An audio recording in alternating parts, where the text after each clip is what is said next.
Okay, and it's up and going.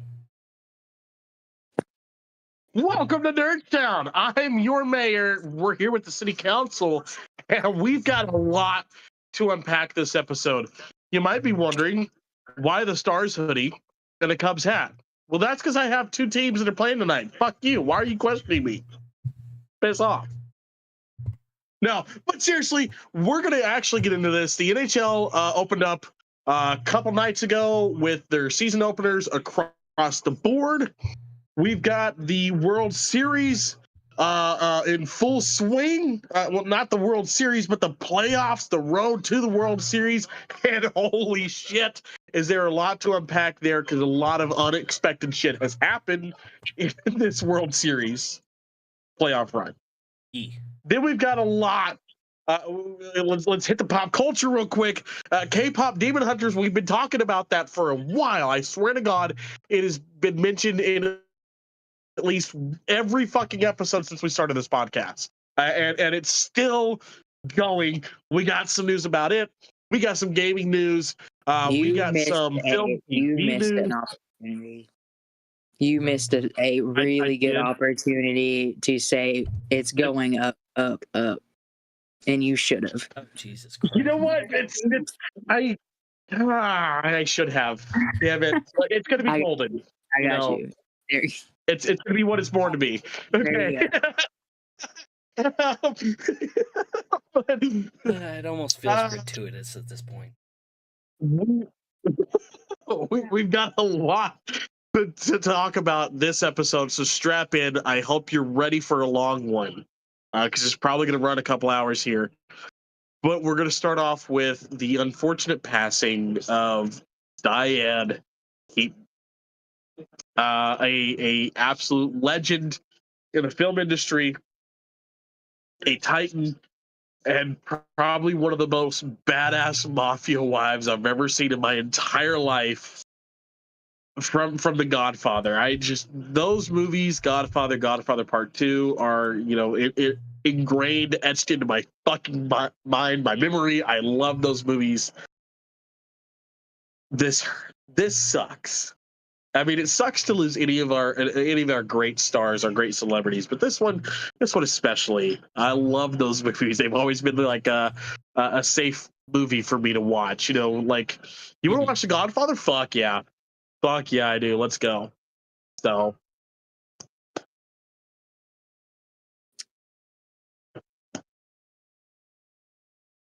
Yeah, Ben, you're our movie guy. What you got about Diane? Yeah, Diane. I don't know. Diane was, for me, wasn't necessarily the mafia wife. It was more like the mom character in a lot of things for me. Because the very first role I ever saw her in was Father of the Bride. Yeah, I've seen her in Martin. That. Yeah, and so that is one of my favorite movies. It's one of my comfort movies to this day. It's one of M's comfort movies to this day. Mm-hmm. So yeah, that's a big hit. This one's probably the first one to hit me since Ozzy. Yeah, but definitely not Ozzy level. But no. The catastrophic events of the morning I found out Ozzy Osbourne died were bad. They were bad. But can I just say, we've had a lot of scares lately with celebrities. Okay, let's rewind a couple weeks ago. William Shatner wakes up on a Thursday morning and decides, "Fuck it, I'm going to go to the hospital today." And this is right before a convention that he had to go to. Matt made it to the convention. Okay, he's doing well now, but Shatner's 94, 95 years old. Okay. Yeah. Him going to the hospital is like, well, that's it. On the same thing, earlier this week, we had Dolly with a scare. Yeah. Dolly Parton scared us. Her sister was asking for prayers while she was undergoing some medical procedures or something. She has since come out, made a video addressing, saying, "No, I'm okay. It's all good. I'm sorry for my sister staring you guys." But also, Dolly is in her 90s. She goes to the hospital. It's like everybody's like, thank fuck, but like, yeah, no, I'm glad I didn't see that because I definitely would have shit a brick. I'm not gonna lie, I would have absolutely shit a brick. I texted Hannah. And I texted my sister Lexi. I said, be prepared. I sent them the video of them talking about Dolly going to the hospital. Warning? What kind of friend are you? Where was my warning? Real one. I forget how much you like Dolly. That's what it was. Genuinely, I forget how much you love her. Is it the second piercing? Yeah, it is. It's the septum piercing. Yeah. But no, we've had a lot of scares. So to hear it being Diane Keaton, though, like that baffles me. It really does. Yeah, because it was so out of left field. I wasn't even right. Like I was just sitting on the couch. Like I'd already sent y'all our list of what we were talking about today. Right. I was just scrolling and I was like, "What?" And I went to make sure that it was real before I said anything because you have to do that now. Right. And then I just added it, and I was gonna say something before we started our podcast today, so that everybody would be like, "Oh shit," and then we can actually talk. Yeah. But since we're already in the film TV section, we're in that era. We're gonna take a slide. K-pop Demon Hunters has done something that for a song produced specifically for a movie that does not exist outside the world of this movie.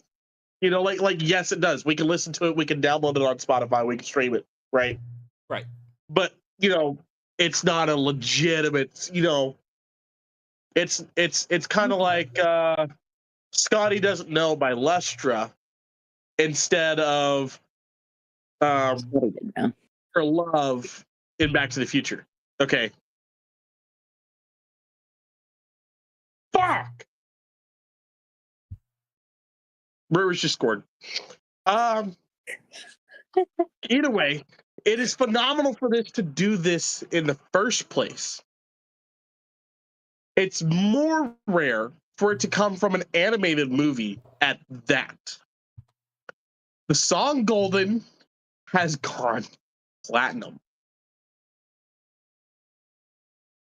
The singing cast of Huntrix from K-pop Demon Hunters were on Jimmy Fallon the other night when they got the news. They were told that they were given the platinum record, and then they did something that was really cool. Made this the most streamed episode of Jimmy Fallon in the last 5 years. They performed live for the very first time Golden there on Jimmy Fallon. I think it's really cool. This movie has definitely kind of like I would say with everything that has come out because of this movie, everything that's happened because of this movie, it's really reshaping what an animated film can do, should do. And I'm enjoying it. I really am. I'm curious to see how much bigger this is going to get. Have y'all watched it at this point? Because I know that I brought it up on the podcast when we first started. I haven't seen it yet. I have not seen it all the way through. I've seen bits and pieces of it here and there. It is always on in this house. It is always on in this house. Whether it's my kids or my roommate's kids. Or your wife. Or my wife. Yeah. I'm trying to like benefit of the doubt, but it is always on in this house. Love you, Hannah. My God, I'm fucking so congested. So I've seen like the major points of the movie. I've seen all the good, the big parts that to get the full gist of the story without having seen it all. I'm gonna start giving you homework every week. Watch and then watch K-pop. And then not only that, not only has all this happened for them, I think they're the fastest character to get downloaded onto Fortnite. Yeah, I might be wrong. But you're probably right. Sure they're the fastest character to get added to Fortnite. Yeah, you're probably right. Because it was pretty like. Yeah, it's overnight. Like here's the movie. Yeah. Here's the movie. 2 weeks later, well, it got massively fucking big. A month after the movie, hi, welcome to Fortnite. So that's pretty cool. That's an achievement. I'm sorry. Like at this point in time, love it or hate it, I know people have their indifferences with Fortnite. Us three are not among them. We play the game, okay? But I know people have their indifferences with Fortnite. It's a love it or hate it kind of game. But I feel like at this point in time, I feel like at this point in time, if you are on Fortnite, if you make it as a Fortnite character, you've made it. That's why Doja was so excited. She's like, I'm a Fortnite character, y'all. Like, she's real excited about it. Everybody that gets the chance is excited about it. I'm gonna be real though. I'm shocked with how many like horror characters that they've put in. Because since we're talking about that. Right. Yeah, let's do a divert real quick. We're gonna hit Fortnite because I've got some Fortnite news. I don't know if you guys know this, but they added roly-polies to the game recently. Okay. And there's this great story. So this girl had lost her younger sister, I think a week or two before she was playing Fortnite, but she's played Fortnite one night with her friends. Her little sister's name was Olive. Unknowingly, Fortnite adds Unknowingly, Fortnite added some roly-polies to the game, and they named one of them Olive. This girl had started, messing with Olive using the roly-poly and had won her first battle royale that night after getting absolutely slammed like almost 15, 20 fucking times beforehand. Fortnite caught wind of the story as she put it out there, and the developers, if you look on the map, it's kind of in the very center of the map. There's a statue of a roly-poly named Olive for her sister. The devs did that for her sister. They better not take that away. I hope they don't. I really do. And I've gone into Battle Royale just to kind of see, because I've seen videos all over TikTok of people doing this. They'll go in and they will gift Olive's statue crowns. They'll do little heart emotes, flower emotes, just anything to like show love or respect to Olive. So I went into Battle Royale to see if that's just squad shit or if that's all across the board. I was murked shortly after leaving the statue, but while I was at the statue, I was not touched. People will not touch. I find it's not. You could legitimately shoot the person. Like if you're both standing at the statue, you can shoot the person next to you. It's not a no battle zone. But everybody is treating it as such, and I think this is the coolest fucking thing ever. It's a unwritten community rule that has just kind of popped up overnight. Mm. and I am enjoying everything. Like, I hope that Olive's sister, who started all this, I hope she's seeing this and enjoying this. I think is about as much as like everybody else is with participating in this. Because one of the games that I played, Battle Royale, to kind of test and see what it was like at the statue, the entire lobby for like 5 fucking minutes, like all 100 people stood right there. And then, like, little by little, we started, going our different directions, and people let us get, scatter across the fucking map until we, like normal. But for like 5 minutes, the entire lobby was right there. It was beautiful. So those moments you're like, fuck, I didn't think this was possible. Because, the three of us, being the gamers we are, we grew up in the 2008 Modern Warfare 2 COD lobbies. Okay. With the 12-year-old screaming, I'm going to fuck your mom. So to see this kind of beautifulness out of a gaming community, I love it. It's, the unwritten rule, the respect that gamers can have for not just one another, but someone in their own community who is no longer around. It's almost like the not PewDiePie. It's almost like the Minecraft movie. Putting the crown on the pig for that one streamer. Yeah.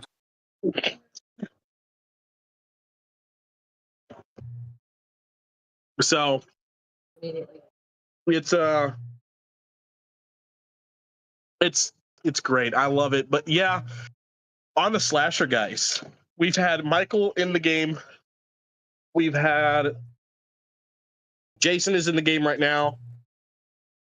Ghostface is currently on the shop. They have an Art the Clown spray paint emote, which that's surprising. Like Jason, Ghostface, Michael, Freddy, I understand them because while yes, their films are rated R, or PG-13. They're not as brutal though, and I, as an art fan, I love art. Everyone knows I love art, but this is still like Bear at its core. It is still a kid's game, so it is still kind of shocking to see him in Fortnite. Like I didn't think that would be a thing in any shape or form. Yeah, it's surprising because I'm like, okay, because Ghostface has Scary Movie has turned Ghostface into a comedic guy over the years. Okay, Ghostface is just more than is a lot bigger than Scream. Just like Jason is a lot bigger than Friday the 13th at this point in time. Freddy's a lot bigger than Nightmare on Elm Street. And Michael's a lot bigger than Halloween. These guys have been written into the horror communities. Chucky as well. Yeah, Chucky in there. These guys are your average everyday. Everybody knows these guys kind of horror characters. If you're not introduced to these horror characters by the time you're 10, you'll probably never get introduced to them because your family dynamic is one of those that doesn't watch horror. Did you say that Chucky was in the shop? Chucky is not in the shop, but he is looking like he'll be added. What? You just caused an autistic meltdown. If I see him and I can afford him, I will get him for you. I can't play right now. Doesn't matter. You'll have him when he's there. If it's Tiff, for sure. Yeah. But those guys, they're pop culture at this point in time. They're not horror anymore. They're pop culture. It's like Spock with Star Trek. You know, Spock used to just be a Star Trek entity, and then 70s advertisement, Spock went everywhere. Everybody knows Spock. And even if you don't know Spock, you know what this means. Everyone knows this gesture, you know? The slasher guys are, you know, they're kind of getting in that same boat. But Art the Clown? I don't know about that. I don't know about that. Yeah, because with Halloween Horror Fest or Halloween Horror Nights at Universal, I feel like Art also kind of got his chance to be a little bit more family friendly because he got the chance to be in the park. So like maybe that's why. And you know what? Maybe let's go on that. Maybe they're trying to put him in the same boat.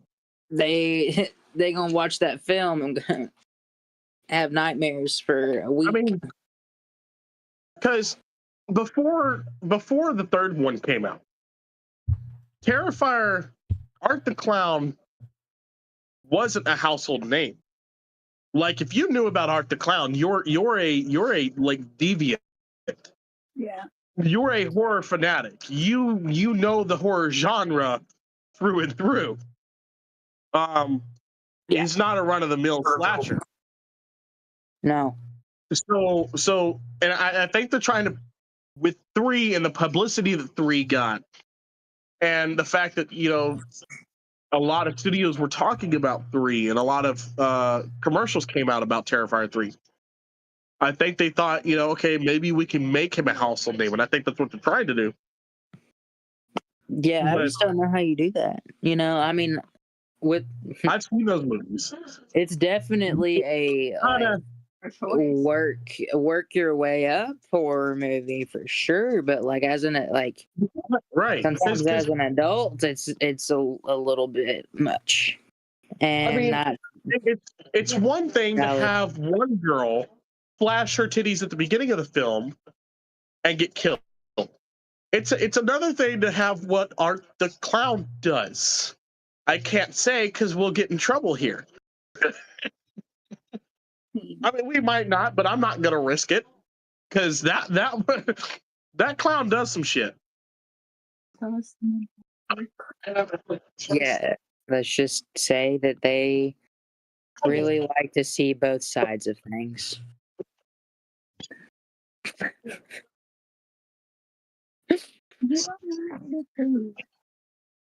You died. What? I did. I'm sorry. That was bad. That was in poor taste. That was horrible. That was great, and you know it. Again. But no, yeah. I don't know. Like I said, I don't know if that's the guy I'd put in Fortnite, but you know, power to the people that do. I mean, maybe they're just like, he's a creepy clown, yay, and you know. Right, you know. Stop. Miska Mooska Mickey Mouse. Yeah, that tracks. But let's see. We got some other gaming news though. Gaming. Where's the gaming tab? There it is. Silent Hill game release leak. Who put that one on there? Of course, me. Okay. So, apparently a French website, because they've been working on this game since like 2022, I believe. Right. It looks pretty good so far from like the screen grabs that I've seen of it. But from what I can tell, at least, and I don't know if it's fake or not, but a French website released that it's supposed to be released in March 26th of 2026, I believe, which is pretty damn close. So yeah. That might be exciting, but I can also see them delaying it because of the leak as well. Yeah, because every game industry, the gaming industry is known for that shit. Let's look at Rockstar Games. How they keep delaying GTA 6 just because they want to. They're probably flipping a quarterback at headquarters like, heads it delays, tails it doesn't. Or even to go on a more relatable scale to this part 2 for The Last of Us that was leaked. Right. I forgot that one delayed too. Yeah. And it delayed. Yeah. And then they said it was like later. I think that it delayed once. I think it delayed twice, didn't it? It delayed the first time for the leak, and then the second time because of another game that was coming out. I think at the time they were trying to compete with. When did Last of Us come out? The second one? 2020, I believe. July of 2020. Yep. Damn, it feels so much older than that. Yep, it was 2020 because it was right before COVID really hit. Yeah. Oh shit. Okay. But yeah, I mean, I'm ready for another Silent Hill game. Those games they've always been great. Like from the very first one, that haunting nightmare soundtrack. Okay. I still don't like, playing that game, and those graphics are ass. compared to compared to what we have now. I mean, granted, back then those graphics were like top of the line. but also on the gaming news, we talked a little bit about this last week. We've talked a little bit about this on mine and John's Star Trek podcast. We're going to go in depth here. We're going to tell you guys about it here. We're going to really drum up some business for you here. We are currently auditioning for one character right now in specific. One of the core 4 characters, named Hawk. Over on John's Discord page. And we've gotten some really great, really good auditions. John, I do not envy you having to pick. I don't envy me having to pick either, and I'm the one who has to fucking pick. You got a lot to choose from, but we are, of course, talking about Theta Squad. This is an idea that John came up with. He goes, John comes to me a couple months ago and he goes, hey, my Halo videos got some really good traction. I was like, fuck yeah, dude. He goes, what if we made it a show? I said, oh yeah, like Red versus Blue. He goes, exactly. I was like, oh, exactly. Fuck it, let's do it. And it snowballed down from there, and I am honored to be a part of this project. Snowballed big time. Yeah. For reference as to how big this has snowballed, let's see. A couple months ago, my channel was sitting pretty at a fairly decent, maybe 70 subscribers at best. Probably end up lower than that. I checked this morning, and you guys ready to hear what the grand total is as of today? Well, I'm ready. Tell me. 995. Jeez. Nice. Like this, I was about to say, this content that I've been making, since August, has just made this shit explode, and I could not be more flabbergasted. That's awesome. But But yeah, we've been working on this for quite a while. I don't want to give up too much away from the show for the characters, because if you're interested, come watch it when it's out. But we're going for a red versus blue kind of vibe. Red versus blue adjacent. Yeah. You know, we're not trying to take away from Rooster Teeth at all. We're actually just trying to add into the universe. Really, Rooster Teeth did an amazing thing in the early 2000s with Red versus Blue. You have no idea what I'm talking about? Get on YouTube and get yourself some culture, okay? Because that is phenomenal shit. I think everybody needs to see Red versus Blue, just for the sheer comedy of it. But we're trying to add into this universe that was built. Well, kind of. Make our own story, have our own little fun with it, and hopefully go somewhere. This might do for us what it did for Rooster Teeth back in the day, and boost us. One can hope. Way the fuck out.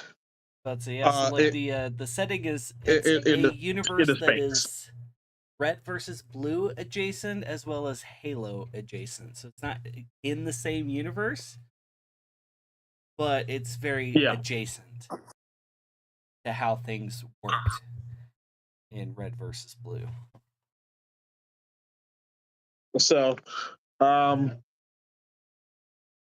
yeah, me and my wife will be playing two characters of the core four,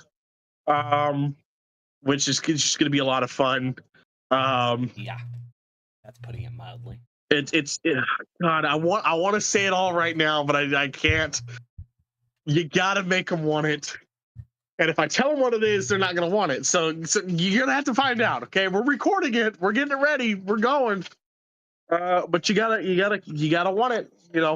Here's the cookie, motherfucker. Come get it. Come get the cookie. Okay.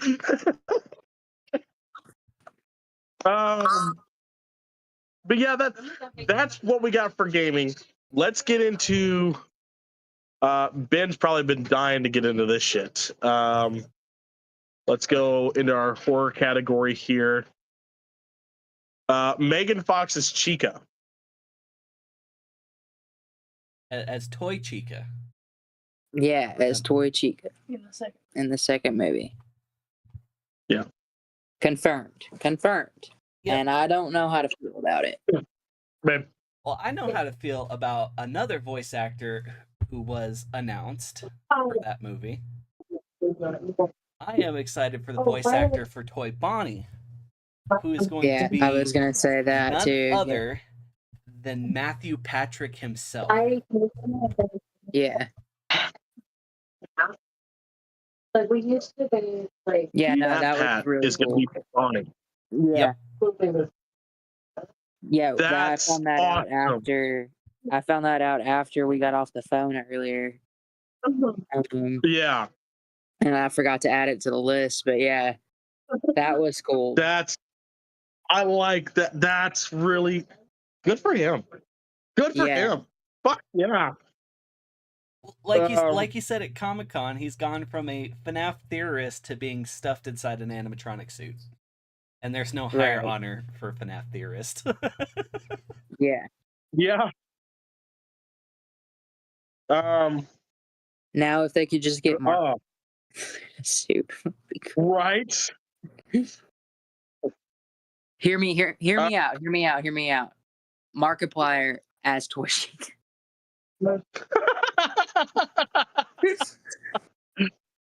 What's going on here? Dog Chica as Toy Chica. As Toy Chica. That'd be pushing the I Rule 34 just don't know Toy how I Chica feel further about down the rabbit hole. Megan than it already Fox. I just really don't. Yeah, but it's gonna make me feel weird. I haven't really. How do I put this? I haven't known how to feel about Megan Fox roles since Transformers. Which is valid. Okay. Well, I know what to think. What came first? I know what to think about her roles. Jennifer's Body came first. Okay. Yeah. Jennifer's Body came first, and then Transformers, and then Transformers 2. Let me go. Yeah. No, well, he said since Transformers, so like I can give him that Yeah. because Jennifer's Body came first. So Right. the role that I would say I fell in love with her would be Jennifer's Body. Don't get me wrong, great film, but it's the I work on cars, but I've got this sick ass tattoo right above my ass crack, girl. Bent over the hood of Bumblebee. Which completely valid. I'm also saying that. Yeah. But that's about where it dies for me with her. Right. But I do know that there like a lot of dudes and a lot of just people in general thirst after her. And I don't know how I feel about people thirsting after Torchica. But that as was I said happening earlier, even before Megan Fox signed up for that. as I said earlier on our phone call, at some point, because they're not going away, they're here, they're queer, they're here to stay. You gotta give the furries a win. You really do. Em's like, no. From her mirror in the corner. No. No, they're not going away. You gotta give the furries a win. And if the furries want to thirst after Megan Fox, let them have Megan Fox. I mean, I guess if it had to be something.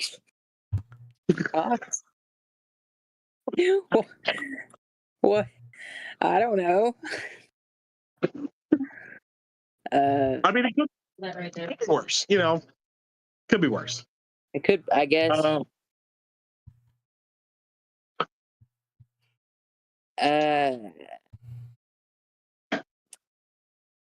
Okay, back on. Moving on in the topics for horror. Moving on to the horror, yes. What else do we have? We had the Guy Murphy show. Guy Murphy show.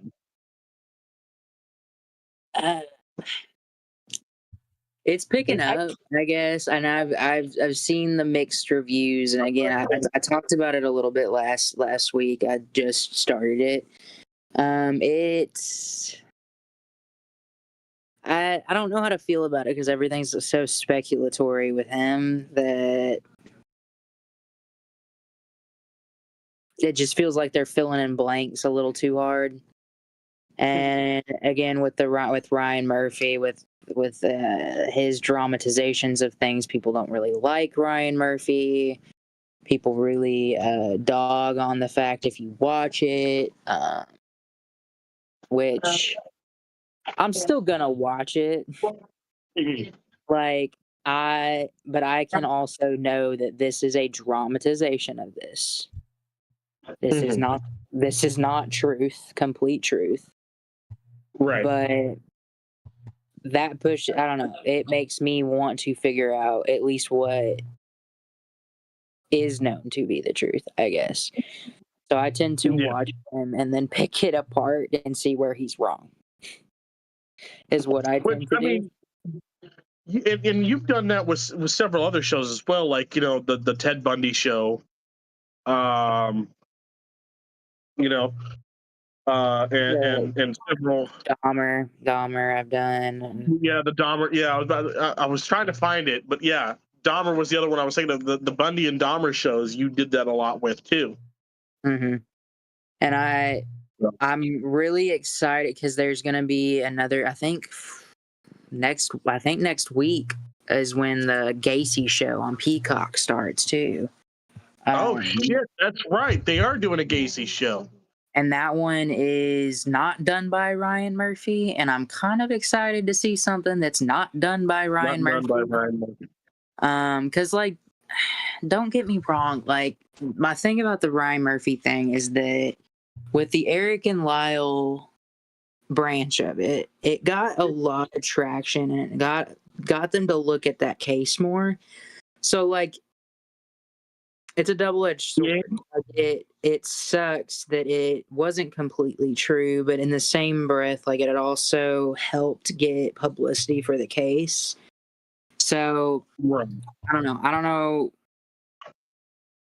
People are so on the fence about Ryan Murphy that I never know how to dissect Ryan Murphy's stuff. I know that his fictional stuff I'm really on the fence about. He's very hit or miss for me. But his like dramatizations of true crime are very controversial. Yeah. Is from my understanding. And I've been debating on if I was going to watch this for the last month. But I the Gacy one I'm really excited about because that one isn't. And I don't know. I don't. It feels weird to say I love Gacy, but but I mean, it's because I know you that it's not weird to hear it. Okay, it's because I know you. You are the epitome of I know 1,000 and I know 1,000 ways to kill you and get away with it because I watch true crime documentaries. You know, lock your doors, lock your windows. I mean, again, we've talked about this in our personal lives of how you were damn near a psychiatrist at one point and a psychologist at one point because you love to dive into people's minds and see what makes them tick. Yeah. You know. No, and it would have been probably forensic psychology if I had to pick. It would have been in that field. Yeah. Or just working with general anxiety. But that if I had dream career in the psychology realm, it would have been a forensic psychologist. Yeah.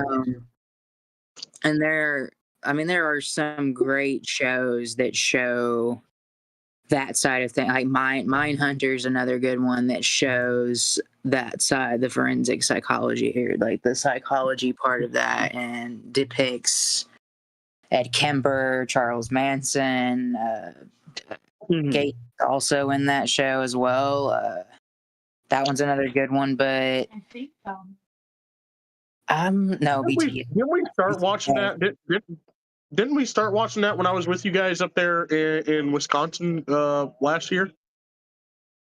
maybe. I think we started watching Dahmer. I know Dahmer for sure, but I know we talked about Mindhunters. I didn't know if we'd started it or not, but We might. I know we started Dahmer. I know for sure. that we started it not far after, but I'm not sure if you were there when we started it.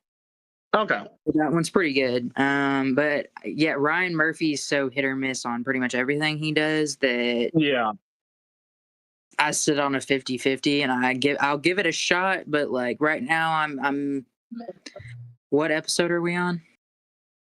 I think we just finished 5. I think we're going to 6. Okay, we just finished. And how many are there? 8 or 10. Okay, so there's like 8 to 10 episodes. We just finished 5. We're headed to 6, and it's just now picking. And he just like fucks a corpse, and we get to watch that for like 10 minutes. And I don't really want to watch that for like 10 minutes. And I've seen Charlie Hunnam's ass way too fucking much, bro. Real talk. Fair. Between Sons of Anarchy and Ed Gein, I have seen Charlie's ass too much. Yeah. Stop. Let's continue on though with the horror true crime factor. We got Wayward, Good Boy, Frankenstein, Black Phone 2, and The Long Walk. Okay. Are these all like new movies that are coming out? What are those? I know Black Phone. I know Black Phone. Okay, Good Boy has already come out. That one is in theater now. It is so good. Is it good? Oh wait, it's just the strawberry. Okay. Yeah, it's just a regular strawberry one. Yeah, but it's got the Black Phone guy on it. I'll save you one of the But cans if you want me to. Yes, please. yes, yes, Empty or full? Which one do you want? full, Full? Okay. full, just so it doesn't get gross. Collect the rest of them for us. Yeah, and collect the rest of them for us. We can't. You know what? We Fair, literally fuck it, I'll can't do it. find them. Huh? Really? Yeah, we can't find I them. know that I've seen the orange one. I've seen Freddy Fazbear on the orange several times. Okay. Um, Maybe so we were I know. too early. Maybe. Maybe we were just too early. We'll look again. But okay. Continue on. You're talking about Good Boy. What is Good Boy? It's out now. Good Boy's out now. I just did a review on it on Happy Ghost on my blog. If you want a more in-depth talk about it, it is another new take on a ghost story where it is. I originally thought it was the dog watching its owner get haunted, but it is the dog kind of getting haunted. And so it was a real, like, different take on a ghost story. It was really good. My roommate's dog was even invested in it. Yeah, it was really good. So this is okay. So that's that one. It's the horror movie from the dog's point of view. Yes. I would love to have been in the pitch meeting for that movie. I would have loved to have been in the pitch meeting for that movie because you know that dude. It's an indie I just film. walked in. Yeah, it's an indie. It's an indie film, and the dog that is in it is the director's dog. Yeah. Again, pitching it to his friends. What if we did a horror film from the point of view of the dog? What is this, the 80s? We have an original idea? No, we're indie. Oh, yeah, we're not big Hollywood. Fuck it, let's do it. What's funny is the dog's name is Indy. Yeah. Too. Your name is Henry. We named the dog Indy. But no, very good. My only complaints is some of the CGI is a little funky, but it's an indie film. It was great for an indie film. It hit. I'm pretty sure it was in South by Southwest like this last year, and I've been like waiting for a really long time to hit something or to go to here. I would love to take the trip. Especially with you, I would love to take you to the Sundance Film Festival one year. Mm-hmm. Wholeheartedly would love to do that. I'd love to. I mean, even South by, I'd love to do South by. I haven't even done. Oh that. Yeah. But that one's great. I keep wanting to say the longest walk because I keep mixing it up with the longest yard. It's the longest long walk. The long walk. Yeah. Is a Stephen King rendition that just came out. So another Stephen King book getting turned into a show or a movie. Yeah, movie. Very good. They switched up the ending warning, if you have read the book, they did switch up the ending. Still really enjoyed it. Very brutal, very fitting for the time period that we are in right now. I think Fahrenheit 451 was mixed with I don't know. Basically the story is they have to do this walk and they get a bunch of money and a wish at the end of it if they're the last one standing. If they fall behind, if they stop walking, they get killed. So it's Mark Hamill plays the major in it as well. Okay. That's enough to make me want to watch it. Yeah. Mark Hamill. I'm fucking sold. Yeah. I love Hamill. Yeah. So Mark Hamill plays the major in it. He is an asshole. So it's a pretty good movie. Yeah. that one and Good Boy, we watched those this week. They were very, very good. What else? I'm intrigued though. You had Frankenstein on there. Yes. Are we so getting Frankenstein? Huh? Are we getting a Frankenstein movie like straight just Frankenstein? So we're getting a Frankenstein with Oscar Isaac as Victor Frankenstein. Yeah. Ooh. And then Jacob Elordi is playing the monster. No. Yeah. Oh, this is gonna I'm be good. I'm not a Jacob Elordi person, but he got a standing ovation for this film. And he broke, like tears broke on stage. Yeah. And his monster looks pretty grotesque and pretty cool. Yeah. From what I've seen of it, it's very fitting to the time. I don't know. It looks really good. I'm really excited for it. That one comes out on, I think, October 17th is what I saw. So that one was Okay. like, this coming up week. I think it is. No. It's going to select theaters October 17th, and then it's going to be on Netflix later on, and I think in November. I think November. Okay. So there's that one. There was another one that was coming out. Black Phone 2 is coming out October 17th. That one I'm really excited for. We've been talking about that one a lot because in the first one it's more of a kidnapper situation, but these trailers kind of make it a little bit more supernatural, or make him a grabber a little bit more of a supernatural being. So that should be interesting. Did Ethan Phillips come back for this one? Ethan Hawke. Or Hawk? Yeah. Sorry. No, you're good. People. I'm reading other shit right now. Yeah, no. Did Ethan Hawke come back? The full cast is back. Okay. And thanks, Ethan Hawke. Even the little girl that plays his sister, I think, is cookie donuts. Yeah. So that should be pretty interesting. I think that's all. Oh, Wayward. Wayward is a great show. If you haven't checked that out, it's a new rendition of Wayward Pines. Okay. I'm with you now. It stars Toni Collette, who is best probably known for Hereditary at this point, the mother in Hereditary. She's also been in United States of Terror, a bunch of other horror stuff. Right. She's the new horror queen. Yeah, she's pretty great.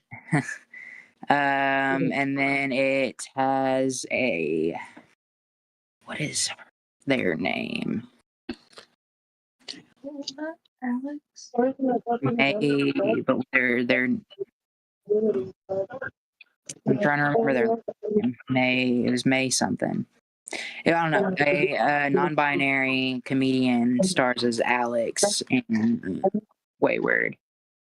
So that was pretty cool. They also, I think, produced it and directed it as well. Yeah. Awesome. So that's pretty cool. It was really good. We binged it in probably like a day and a half, if that. I think a day. Yeah. I think a day, and it was like 8 episodes. So, that was pretty good. Yeah. Yeah, I think that's all I got for. Yeah, that's it for the horror. Yeah. Okay, so John, we're gonna switch over to you here. Get in the sci-fi area. Oh boy. You got some Star Trek myths for us. Let's get into it.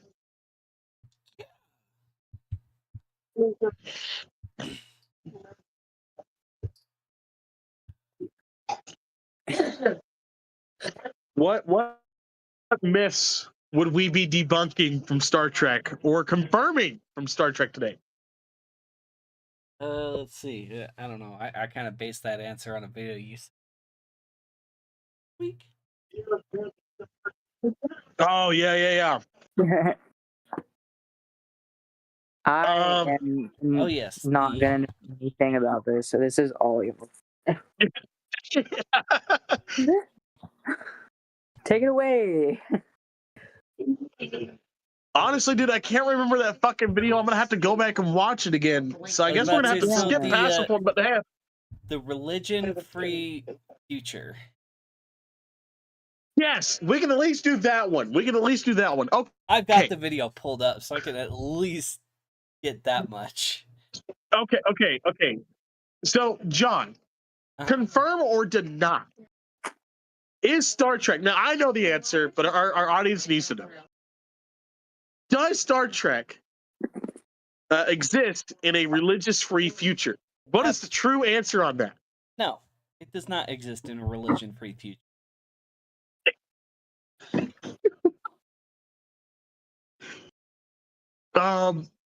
That comes from, for those of you that don't know, Gene Roddenberry is a well-known atheist. Was a well-known atheist. He doesn't believe in God, in heaven or hell. He just believed in the universe. But when you actually watch Star Trek, there are several throughout every series, throughout every alien species, the human species on Earth, and throughout the universe of Star Trek, there are references to religion all the fucking time, especially with the Vulcans. Like the Vulcans and the Klingons, I would say, are the most religious peoples in Star Trek, if you want to get technical on it. The entire Vulcan way of life is built around tradition, built off of their religion and their society. The Klingons, while it's not outwardly religious, if you listen to them talk, they sound very close to Norse Germanic tribes in the way that they speak, which is based off of the gods. You have Stovacor. Rough translation, ladies and gentlemen, that's Valhalla. Okay, that is the hall of the great warriors, where you will go and sit and drink blood wine with Kalis, aka Odin. Okay, you have in Star Trek, in Star Trek Online, the video game, during the campaign, you get a legitimate confirmation that the son of a bitch. Sorry, Cubs are not winning right now. It's 2-1. We get confirmation that the legitimate son of a confirmation bitch. that the afterlife does in fact exist. Yeah, they've got pretty definitive proof at this point. Right. And they do everything for honor.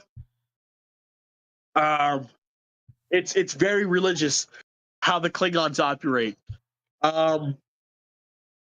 Several Starfleet personnel have their own beliefs on board ship. You hear that throughout the series. So yes, it religion does exist. It's just what the truth is about the Star Trek universe is that when it comes to Earth, when it comes to the human race, we are not white, black, Asian, Latino, Hispanic, Russian, whatever. We're not bound by what color we are, by what language we speak. We are all one human race.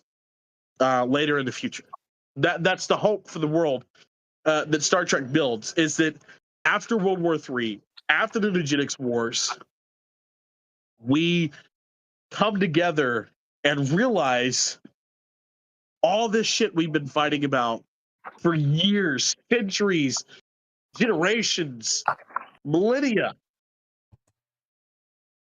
It's just bullshit.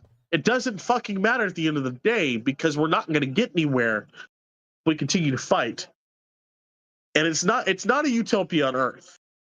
You can go back and watch Star Trek, and when they visit Earth in their present, which is our future, it's still not perfect, but it's damn near close. And that's what Roddenberry wrote. He did not write a religious-free future because religion will truly never go away. People will always want to cling on to something greater than themselves in some way, shape, or form. So you're never going to get rid of religion. That's just impossible. But religious war no longer exists, and that's something he wrote. Yeah. What's our next one there?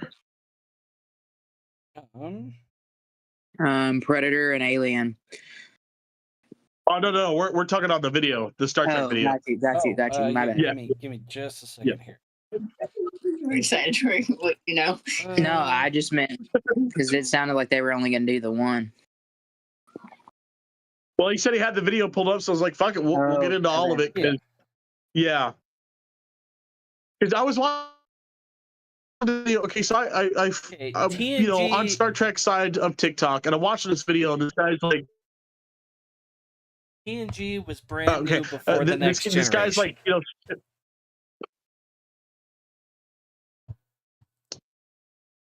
that actually is true.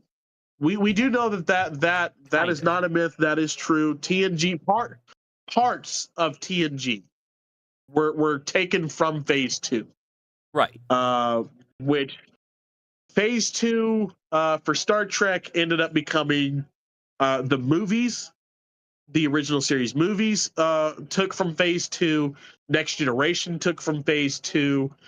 Hell, I'm pretty sure even Enterprise, like Phase 2, was still being taken from all the way up into Enterprise in 2001 to 2004.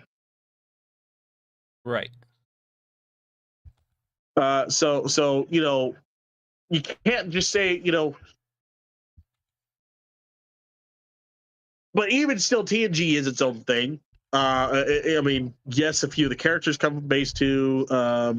Some things are very similar from Phase 2, but it's still very much its own thing. But yeah, John, while you get up the next one, I'm watching this video, and this guy's like, spouting a bunch of this stuff about Star Trek, and I'm like, well, that's wrong.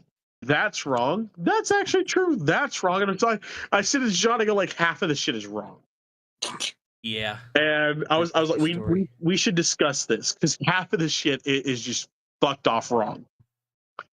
And I love to debunk the Star Trek people that want to talk about Star Trek but have no idea what they're talking about.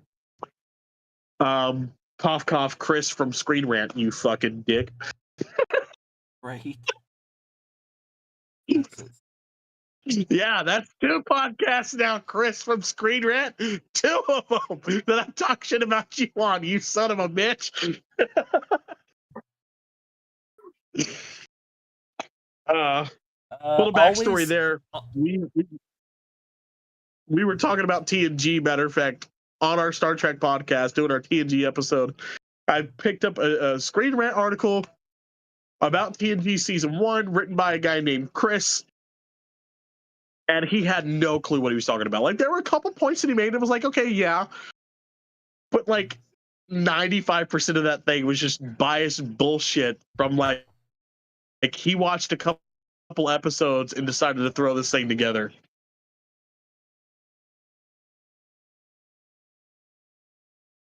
Yeah, pretty much. All right, John, what do you got next? So, always progressive.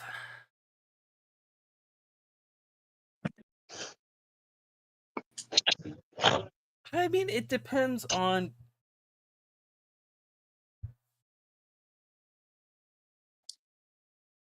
Here's why I got pissed about that one.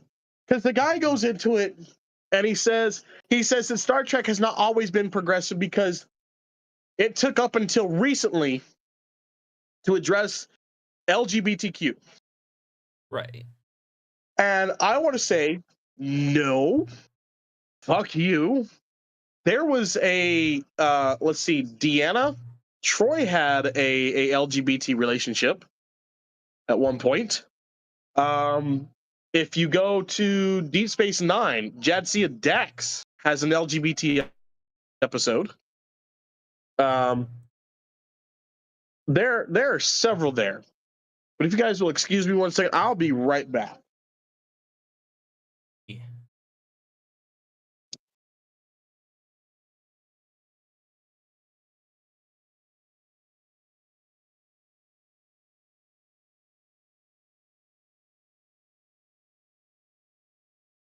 You look scared. It's not complete. Yeah, It looks kind of scary. that's fair. Just the process. I wasn't trusting the process. Well, I am trusting the process. It's just right now it looks kind of scary. The process is scary. What process? I have no M's idea. Of doing cover. M's doing her makeup right now while we're doing the podcast, and she looked over at me and she had blue eyeshadow, and I went, and she said, "You look scared," and I said, "It right now it's not complete. It's a little scary." You can sit and watch for a minute, okay? I will. What? When Daddy gets back, I will put something on the TV for you. Whoa! You know what it's giving? It's giving what's the dog's name? From Oliver and Company. You did not just Georgette. dog. No. It's giving Georgette from Oliver and Company. Find a replacement. Like the poodle. Of course, it's the poodle. Okay, never mind. I take it back.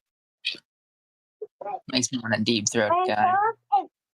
I throw up, pickle. No, you go in there. Artie. All right. So what was the topic that we were last on, apparently? We were going Since over I'm covering. myths in Star Trek. Okay. What about Star Trek? Myths. Some of the About Star common Trek. misconceptions and whatnot. Okay. What do I know? Okay. Star Trek. They were just on if Star Trek was always progressive. Oh yeah. Fuck yeah, it was. I mean, think about this. In the original series, right? They had the first, correct me if I'm wrong, first or one of the first interracial kisses. It was the first On interracial screen. kiss on Thank you. national television. Literally. So you cannot look at me and tell me that it was not. I You did know? know that. See, Yeah, I'm glad. Yay! That wasn't supposed to come out like condescending or anything. It's just I'm still very congested, so everything I say sounds kind of condescending right now. Nah, But I at least just know a people lot can of understand me shit today. for not watching Trek. I'm very proud of you for knowing that for someone who doesn't watch Trek. Yeah, but my parents aren't nerds, y'all. My parents were my mom. Right, your parents are not. I've met your parents. Your parents were not nerds. You have No. not met my dad. My Well, husband has met my dad. My mom was a nerd, but not in the like geeky. She was just really smart and like Yeah, your mom was a nerd the way nerds would have been goody two in shoes. TV. She was a goody two shoes nerd, you know. She wasn't breaking And the she was bank. a teacher's pet nerd. And then my dad was a skater boy. He wasn't watching Trek. So yeah, like What happened? Why are we paused? What's happening? No idea. Hold on, sorry. No, the Stars game glitched out, so it was just frozen, and I have no idea how long it was frozen for. Had to do it. Colorado's on a power play. Oh well. But not just that, but like also one of the main characters. Let's look at all of the main characters in the original series of Trek, right? It isn't just, like there is a Russian at the helm in the midst of the Cold War. Yep. There is an Asian man at the helm.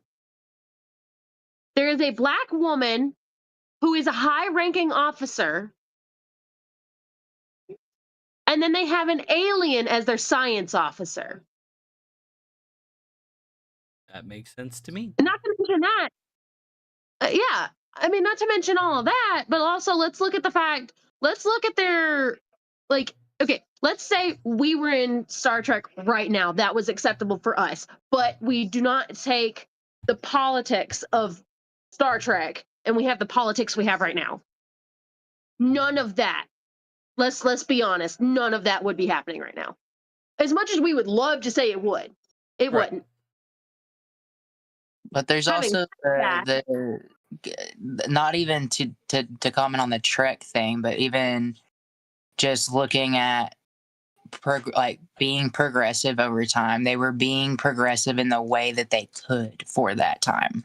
Exactly. Like you still have to look at the original series and remember that it is a product of its time. Right. So you cannot take everything they do and say, "Oh my God, it's perfect." It's not. It wasn't. Right. Idealistically, I would love for Trek to be now. I would love for the politics in Trek to be the politics now, but it's not realistic right now. I was able to totally jump in, and I actually had good opinions on it. Good job, baby. I'm very proud of myself. Yay me! Go, Hannah. It's not your birthday. Go, Hannah. It's not your birthday. It's like my birthday. Speaking of, are you making the cake now? Eventually. I just got our child out of the bathtub. Give me a minute. Okay, sorry about that, guys. I had to go somewhere. You good? So, what is next up on the list for Star Trek myths? The no conflict rule. Okay, remind me what he says about that. So, Roddenberry did not want any kind of conflict in Star Trek whatsoever. That's very false. And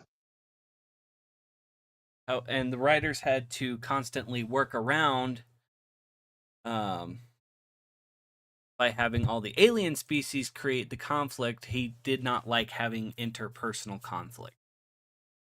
Like among the Starfleet members, what it says. Gotcha. Okay. I raise you, mirror, mirror.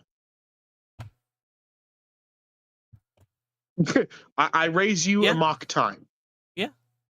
I raise you about half of the fucking episodes of the original series. Goddamn. Like, what? The truth is that he didn't want. It's not that he didn't want the conflict. It's he didn't want the show to be just about conflicts, interpersonal conflicts. But there are several throughout the entirety of Trek. I mean, we have 59 years of Star Trek at this point in time, and sure, Gene Roddenberry was only around for maybe the first 20, first 30. Yeah. But it fuck off. Okay. You're wrong. When you're wrong, you're wrong. All right. If you don't know what you're talking about, don't talk about it.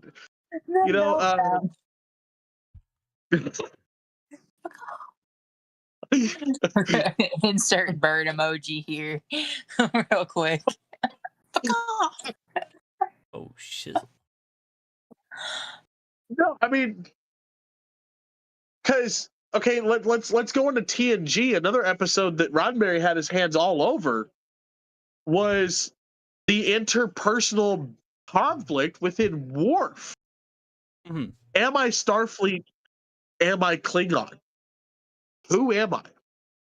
And I'm referencing one specific episode, but I mean this is an interpersonal conflict in Worf the entirety of the Next Generation, including the four movies. Because while it's not around every episode and he's not thinking about it every episode, it comes up at least 3 times a season. Mhm. Hell, that's an interpersonal conflict of Worf on its own that is around more than Q is. So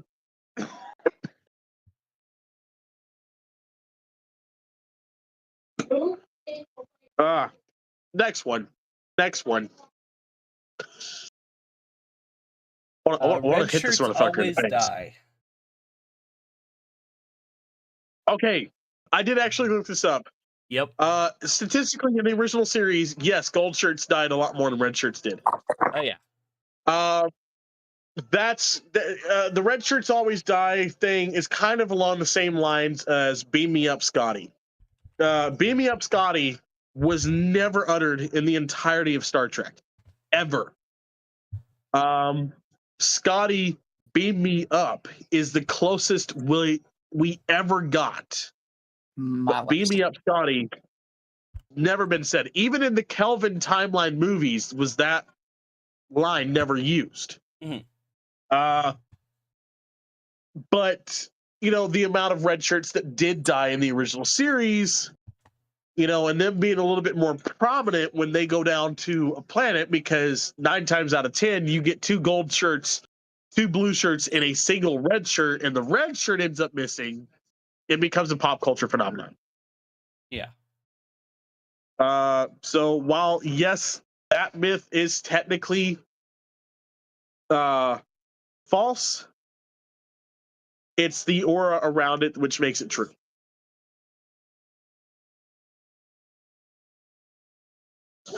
I hope that made sense. Yeah. I mean, it made sense to me. Right.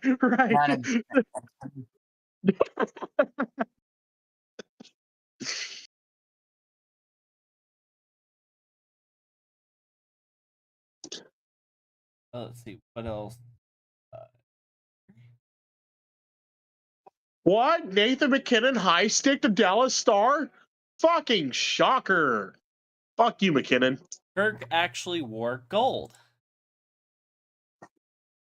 Okay, we've talked about this on our podcast. I think this is, you know, for diehard Trekkies, this is pretty common knowledge at this point in time.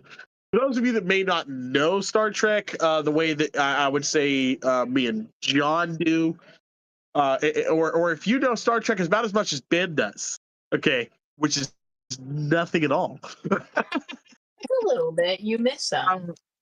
Yeah, I knew like one fact about Star Trek while you were gone. You know what? That's right. You know what? Ben has heard me spew enough shit about Star Trek that he knows about that much. I wouldn't even give myself that much, so thank you. But back in the 60s, the colors that were used on set were green, and mind you, a baby barf fucking green, and god awful ugly fucking color. Blue and red. However, the lighting that was used in the 60s, the cameras that were used in the 60s, because mind you, this is the 60s. Color TVs were so brand new that most people didn't know what the actual bridge of the Enterprise looked like until years later, because they still had a black and white TV. Okay. It was so that it gave us that gold color on screen. That's why if you watch the original series and when Kirk's wearing the tunic or he's wearing the dress uniform and it's got that green color, you're like, why is that green when everything else is yellow? Because his regular command shirt is that same color green, but it's the fabric that it was made out of versus the fabric made for the tunic and the dress uniform that turns it from green to gold while on camera underneath those lights on those cameras back in the 60s. So that one is true. Kirk does, or that one is false. Kirk does not wear yellow. He wears green. Yep. But also, it became such a thing that everybody thought it was yellow that by the time Next Gen came out, they just didn't fix it. They said, fuck it. They're yellow now. And so the colors have been yellow, red, and blue since. Which, I mean, good choice, because baby puke green doesn't sound like a good fashion choice to me, but It was the 60s, you know. It was the 60s. There were a lot of choices made in the 60s that, you know, probably shouldn't have been made. Right. fair.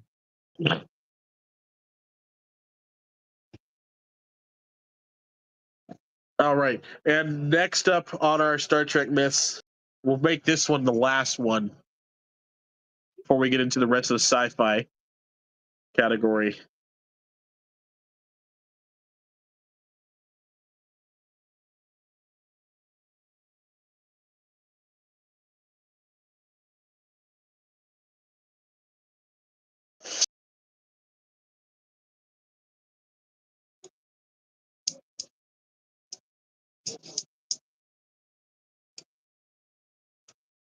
Got the stars with 6 minutes left in the first, 0-0. Bottom of the fifth, Cubs versus Brewers, 2-1 Brewers. Game 5, it's winner takes all tonight with the Brewers and Cubs.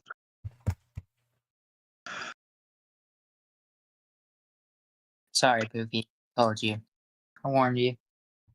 We have okay, the problem is with the Cubs, we have. I'll save this for the sports section. John, what's our last Star Trek myth? Chekhov was created specifically to appease the Russians. No. No. Chekhov was not created to appease the Russians, but he was created because of the Russians. Again, this is the 1960s, right? We had a black girl, a black woman on the bridge of the Enterprise because I know, but we're making it about Chekhov now. We had a black woman on the bridge of the Enterprise because civil rights was a massive thing. And Roddenberry said, you like it? I got one looks just like it over here, too. Okay.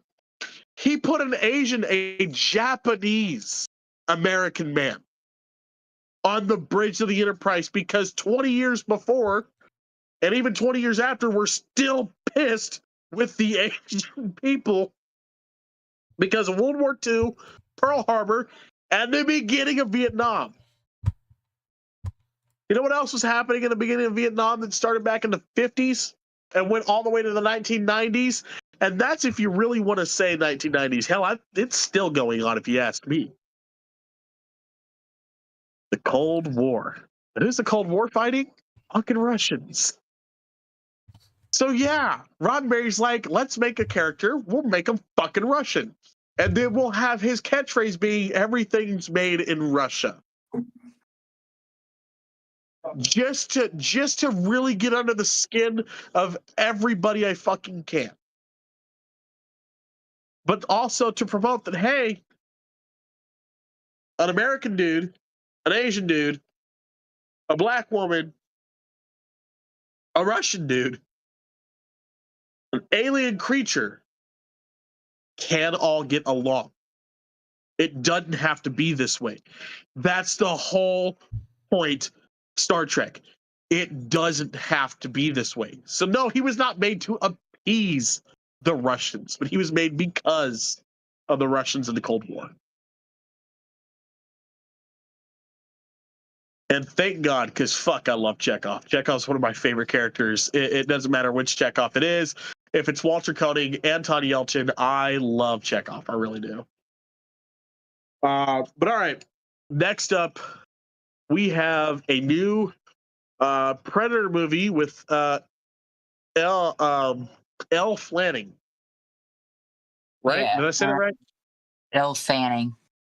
Elle Dakota Fanning. Fanning's little sister. Yeah, Dakota Fanning's little sister. I don't know anything about it. I just started watching the Predator series. Not really my jam so far, but I am kind of Yeah. into it because she's in it, and I don't know, I kind of like her. To go off of that though, they made an Alien TV show that I'm really intrigued about too. Okay. Yeah. And that A xenomorph comes to Earth.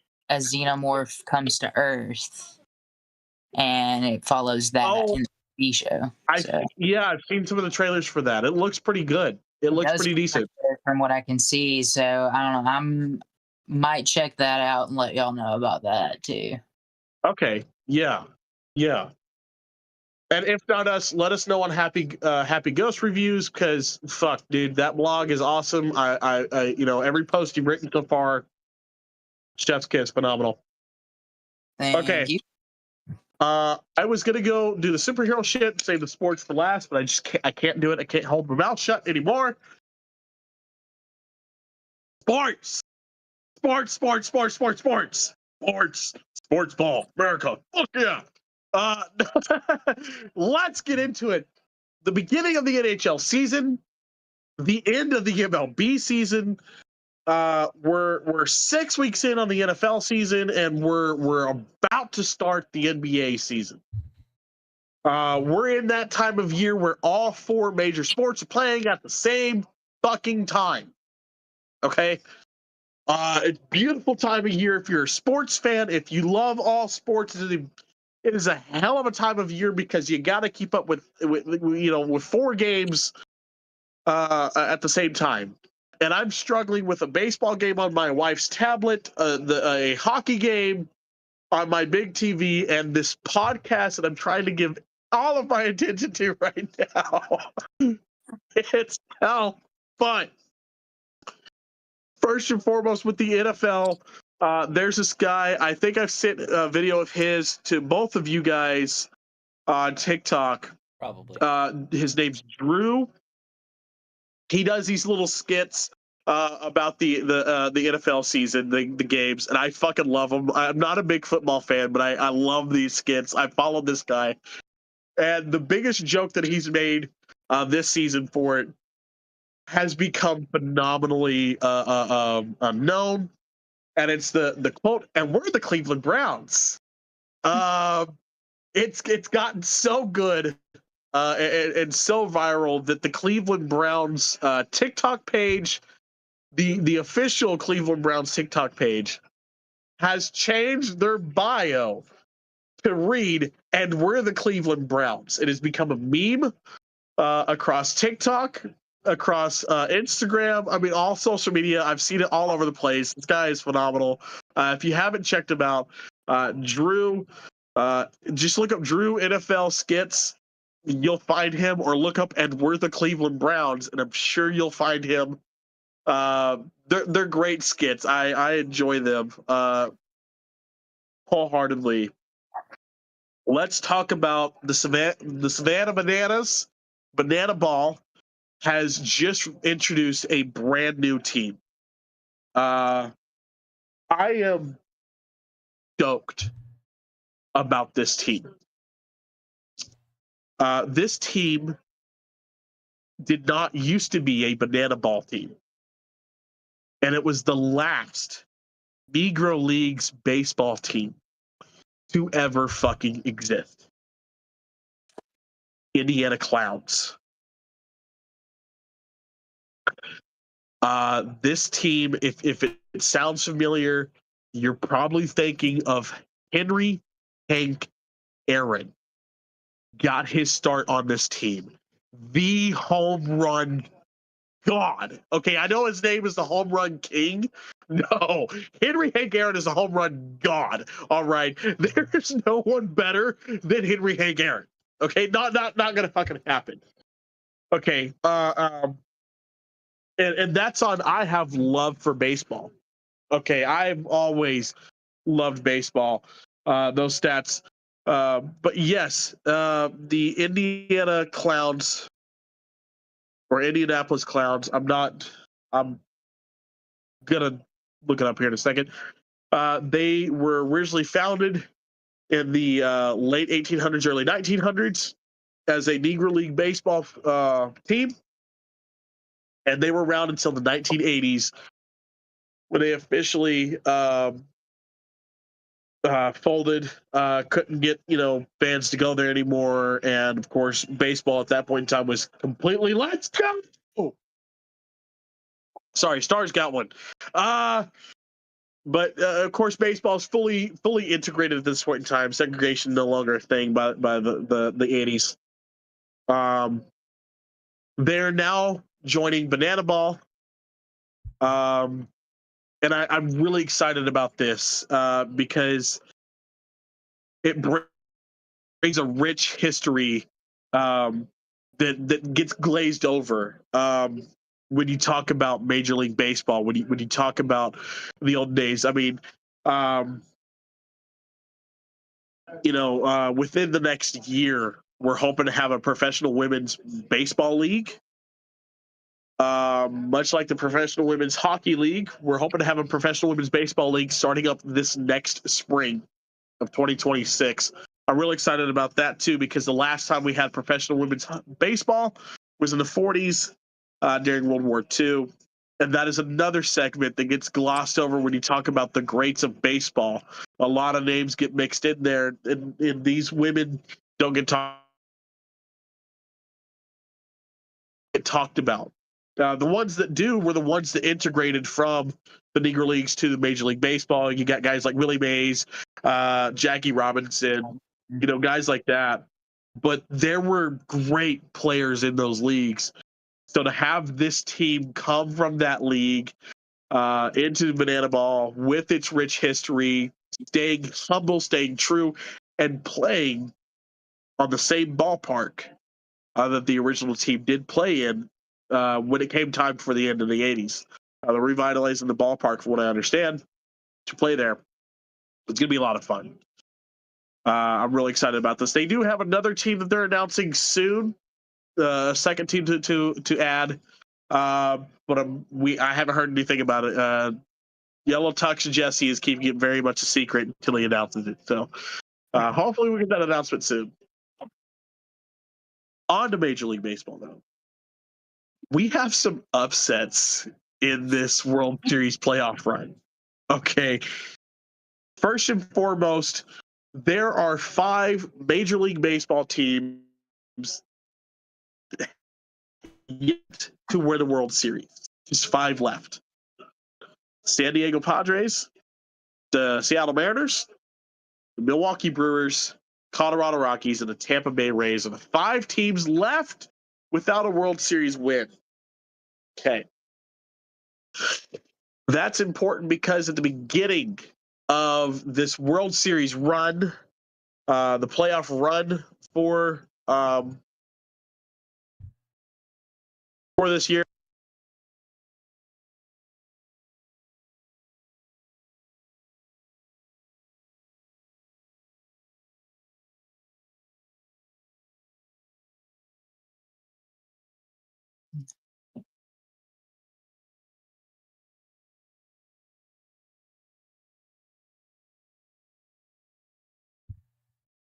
I think he froze. Okay, so it's not me this time. No, it's not. Like he's stuck for me. I thought you were stuck there for a second, but then Yeah. Yeah, no, I was very confused. So Is that better? yeah. Is that better? Yeah. yeah, Okay. you just kind of But yes, over on the National League side, you had the Dodgers taking on the Reds. You had my Chicago Cubs taking on the San Diego Padres for the wild card slot. The Cubs would knock out the San Diego Padres, and unfortunately, their upset starts right then and there. They are no longer able to get a World Series win. The Dodgers would take out the Cincinnati Reds and continue on. On the American League side, the Tigers would then take out the Cleveland Guardians, and the Yankees would take out the Boston Red Sox. Thus, the NLDS and the ALDS, aka the American League Division Series and the National League Division Series, would start. The Chicago Cubs would take on the Milwaukee Brewers. Oh, yeah. A rivalry for the ages. The Milwaukee Brewers headed for a chance at the World Series right after their longtime announcer, Bob Uecker, passes away. Bob Uecker's also been the voice of baseball throughout Hollywood. A very phenomenal, influential guy when it comes to Major League Baseball. You definitely have heard his voice, even if you don't watch the Brewers. For Bob, I'll be okay if my Cubbies don't win tonight. For Bob. But fuck the Brewers. Wholeheartedly. The Detroit Tigers would take on the Mariners. Both of these games would go to Game 5 of the ALDS and the NLDS. And it was bloody last night. The Tigers, the Mariners come out top of the first, 2 on the fucking board, just like that.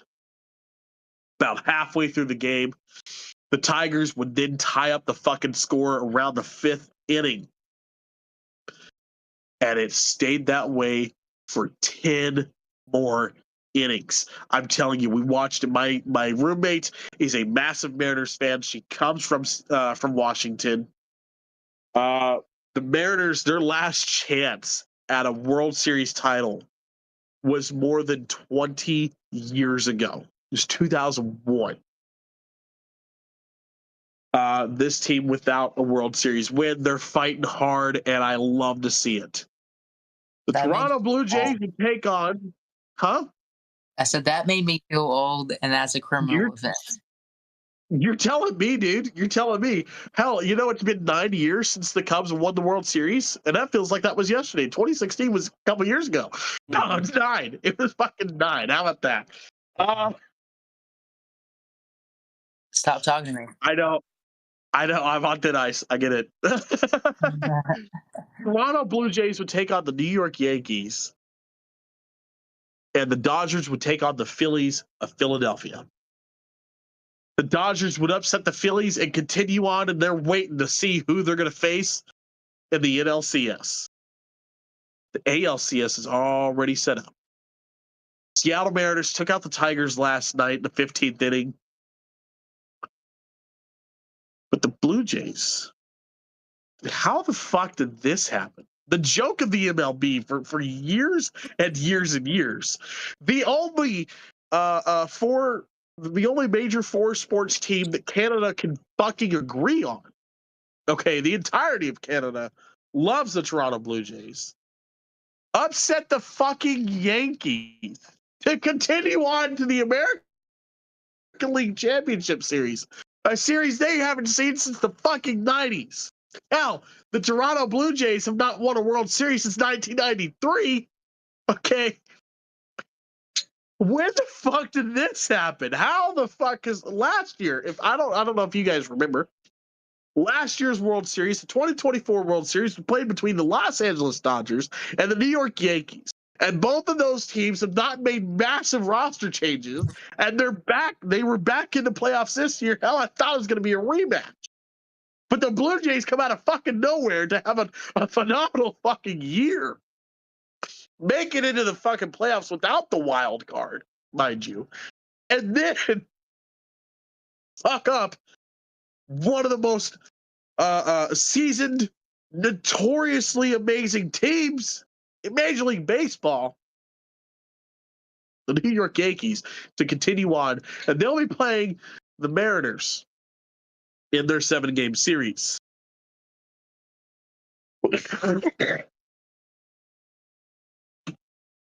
As it sits right now, it looks like the Brewers will continue on to take out the Chicago Cubs, and the Brewers will take on the Dodgers.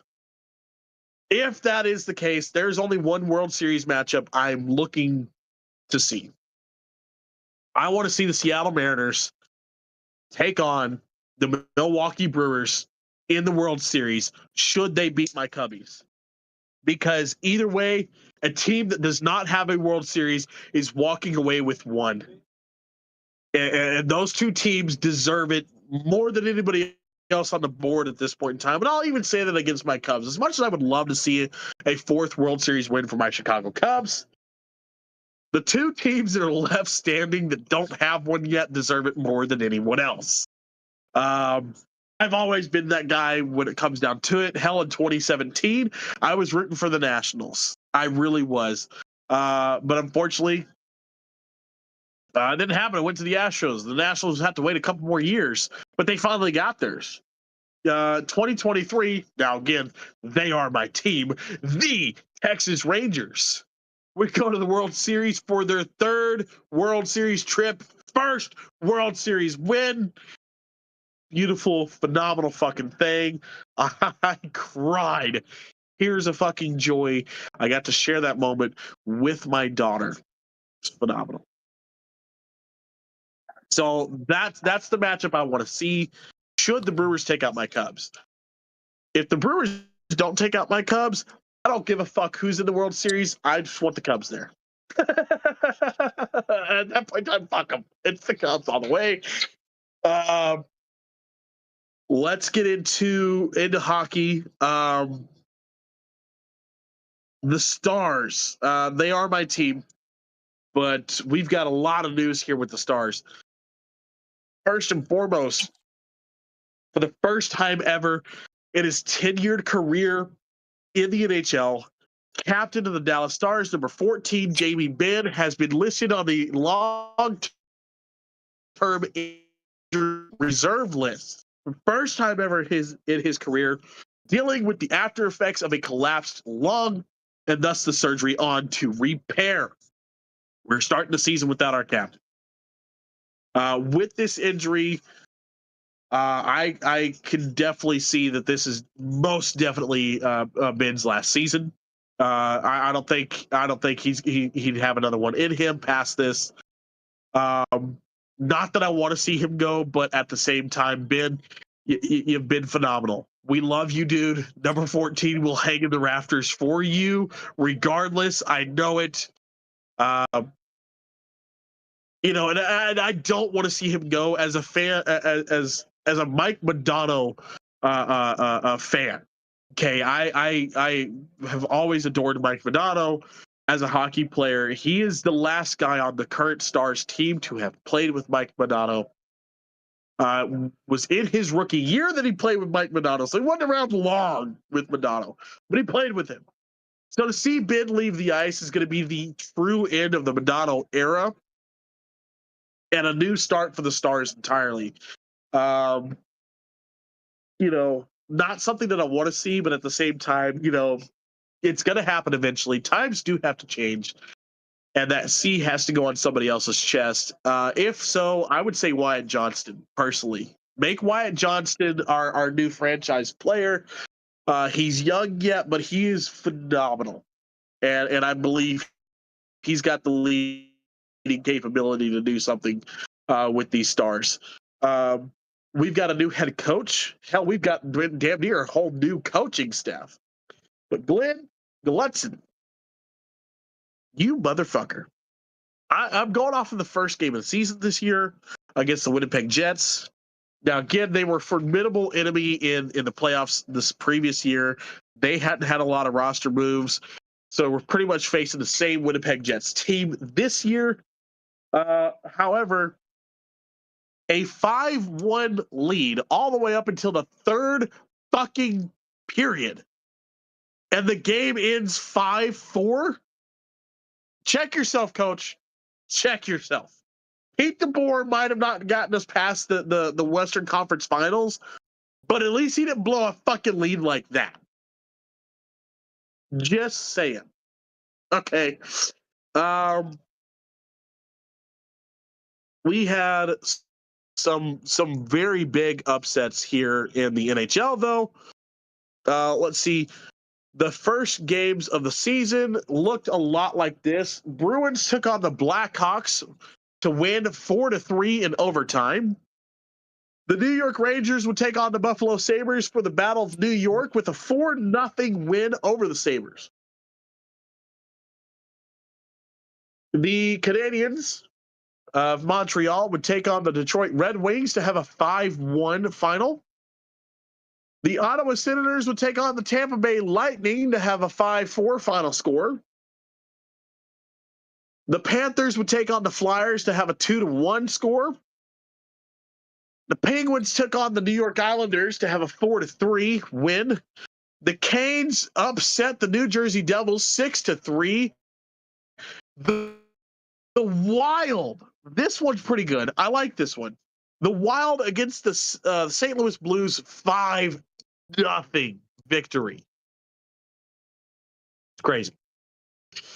The Nashville Predators against the Columbus Blue Jackets 2-1 would win. The Dallas Stars over the Winnipeg Jets 5-4. Colorado Avalanche would take on the Utah Mammoth, the newly named team. Would win against them 2-1. The Canucks would take on the Calgary Flames at a 5-1 victory. The Vegas fuck-ass Knights would take on the San Jose Sharks with a 4-3 victory because they probably cheated to get there. And the Kraken would take on the Ducks to have a 3-1 score. There are at least 2 teams missing from this list because I do not see the Oilers, but I know those fucking punks, Connor McDavid and his fuck-ass crew, also lost their opening game, which makes me incredibly happy as a Stars fan and as a hockey fan. Fuck you, Connor McJesus, you fuck. Fuck you, Darnell Nurse, and fuck you, Leon Draisaitl. I can't wait to watch you bitches cry again this season. So that is a start to the NHL season. We've got a lot of games left to play. Now, the surprising thing for me is I always thought hockey and baseball started at the same time. I was unaware that hockey actually started a couple weeks before, not baseball, but basketball. I thought the NBA and the NHL started at the same time every year, but no. There's a 2-week difference every year between the start of the 2 seasons. This I didn't know. So that's kind of fun. As a Dallas fan, I'm not ready for it. I'm not. We don't have a team anymore. let's just be honest. You know, after that fuck ass trade a couple seasons ago, we just ain't been there. We haven't really been worth shit. You've got I don't really know much about basketball, Ben. I'm gonna leave this over to you.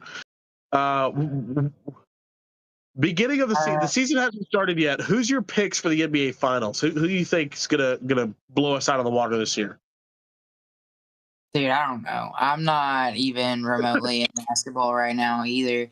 The one thing I do know is that LeBron is out for like the first 4 games of the season. Oh yeah, old man LeBron, who's only still playing so that his name will be greater than Michael Jordan, which will never fucking happen.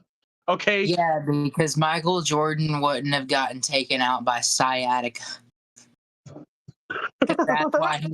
That's why he's missing 4 games.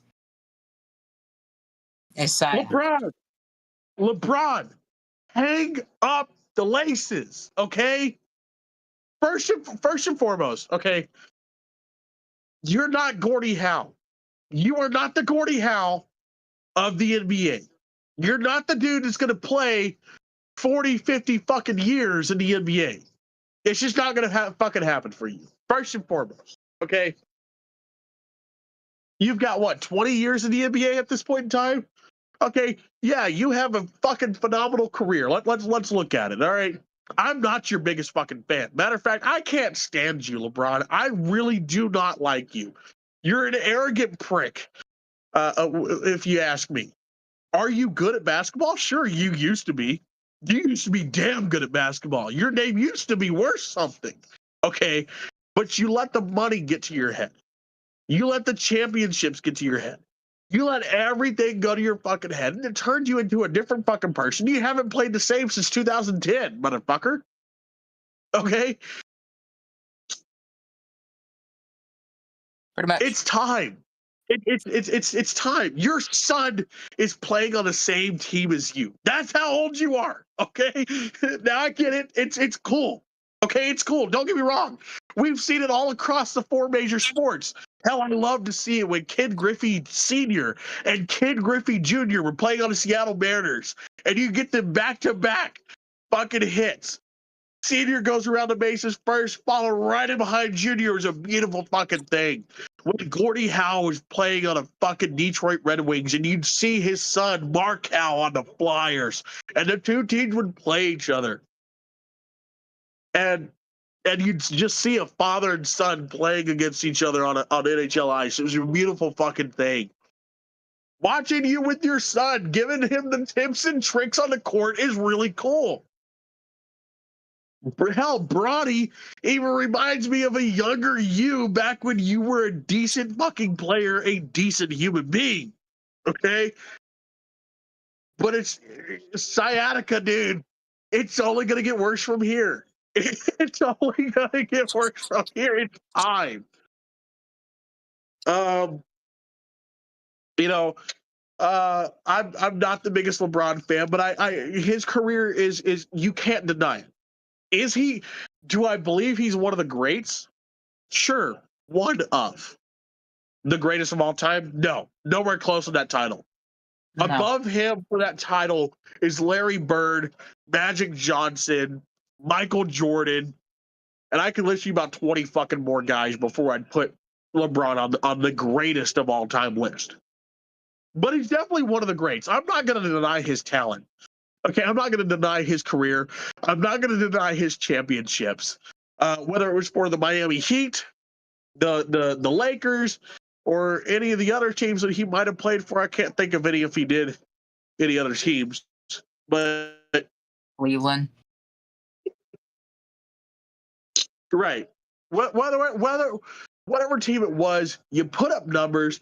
You've broken a lot of records over your time. LeBron, you are a great player. It's time.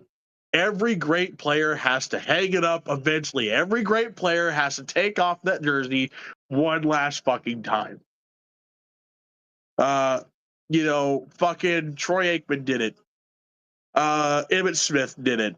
Let's go over to hockey. Mike Modano did it. Wayne Gretzky did it. Gordie Howe eventually did it. Marc-Andre Fleury, one of the greatest goaltenders of all time, just did it. Okay, let's hit your sport. Let's hit the NBA for a second. Magic Johnson did it. Michael Jordan did it. Sure, he did it twice. Yeah. Kobe did it. Okay, Kobe did it. Come on, man. It's time. Ken Griffey Jr. did it. Pudge Rodriguez did it. Nolan Ryan did it. I mean, hell, Nolan Ryan had a fucking phenomenal career, but the difference between you and Nolan Ryan there, LeBron, is Nolan Ryan got better with age, god damn it. Okay, he had more strikeouts in his 40s than he did in his 20s. Okay. That would be like you getting more 3-pointers at your age now than when you started, and that's not happening. But with my rant about you need to hang it up, I wish you the best of luck. I wish you a speedy recovery because sciatica is a bitch. So I hope that you feel better soon. I hope that you can return to the game that you love to give it one last good fucking year. Seriously, dude, one last year. Come on, I swear to God. On the injury note, though, Joe Burrow is out for the Bengals right now, and they literally had to trade to get Joe Flacco for to like save their chances of anything happening this season for them. Yeah. Joe Which is kinda Flacco, crazy. because I've heard his name before, but I thought I can't remember who they traded for, like where he was traded from, but he's been around for like years. Like right, because I was thinking like I heard his name back when we were in high school. I high swear to school. God, I did. Yeah. He's been around. Like Flacco's he's been around not a a new dude. And like Joe Burrow is like the Tua era of football and like the LSU Alabama era of football. So this I know young Burrow's dude definitely is, been around a while. yeah, he's getting taken out by Joe Flacco. I don't know. Not taken out, but like he's their backup. He's replacing their backup because I guess I don't know, their backup sucks. I don't know. And you know what? But at the same time, hell, if Flacco's still got a minute, still got it in him, let him do it. Okay. I mean, but that's the thing with all these older stars. You know, all these older sports stars. You guys are getting up there, man. You know, you ain't got much left in you. It's time. You let these new guys take over. You know, They are desperately digging for any chances of a season because Joe Burrow revitalized the Bengals because the Bengals weren't even on the map until Burrow became their quarterback. Right, because didn't Burrow lead them to the Super Bowl a few years ago? Mm-hmm. Yeah, yeah. I don't know a lot about football, but I know enough to keep me in the conversation. Let's talk about the Eagles for a second. The Eagles PR team and the Bills PR team. Those two teams right then and there have my whole love for what they do for their fans. I'm one of those guys that it's not about what you do on the field. It's what you do off. It's what you do to give back to your community. It's why I love guys like Saquon Barkley, Emmitt Smith, Troy Aikman, Staubach. When you talk about the older Dallas Cowboys, it's why I love guys like you know, you got fucking Christ. Oh well, 1-1 Stars Avalanche. But you know, guys like Josh Allen. Who's the Eagles' new big guy right now? Their number one guy. What's his name? Jalen Hurts. I don't know. Yeah. Hurts. Yeah. Hurts and Allen are two of the best people that I've seen all over the social media between the two PR teams for the Bills and the Eagles. They're just willing to jump out there and do whatever it takes to make their fans happy. Josh Allen constantly going to the Special Olympics that are held there in Buffalo and the surrounding areas of New York. Jalen Hurts constantly making it a thing to bring fans onto the field that normally wouldn't get that chance. Teaming up with the Eagles PR team to give fans a once-in-a-lifetime experience that they otherwise normally wouldn't fucking have.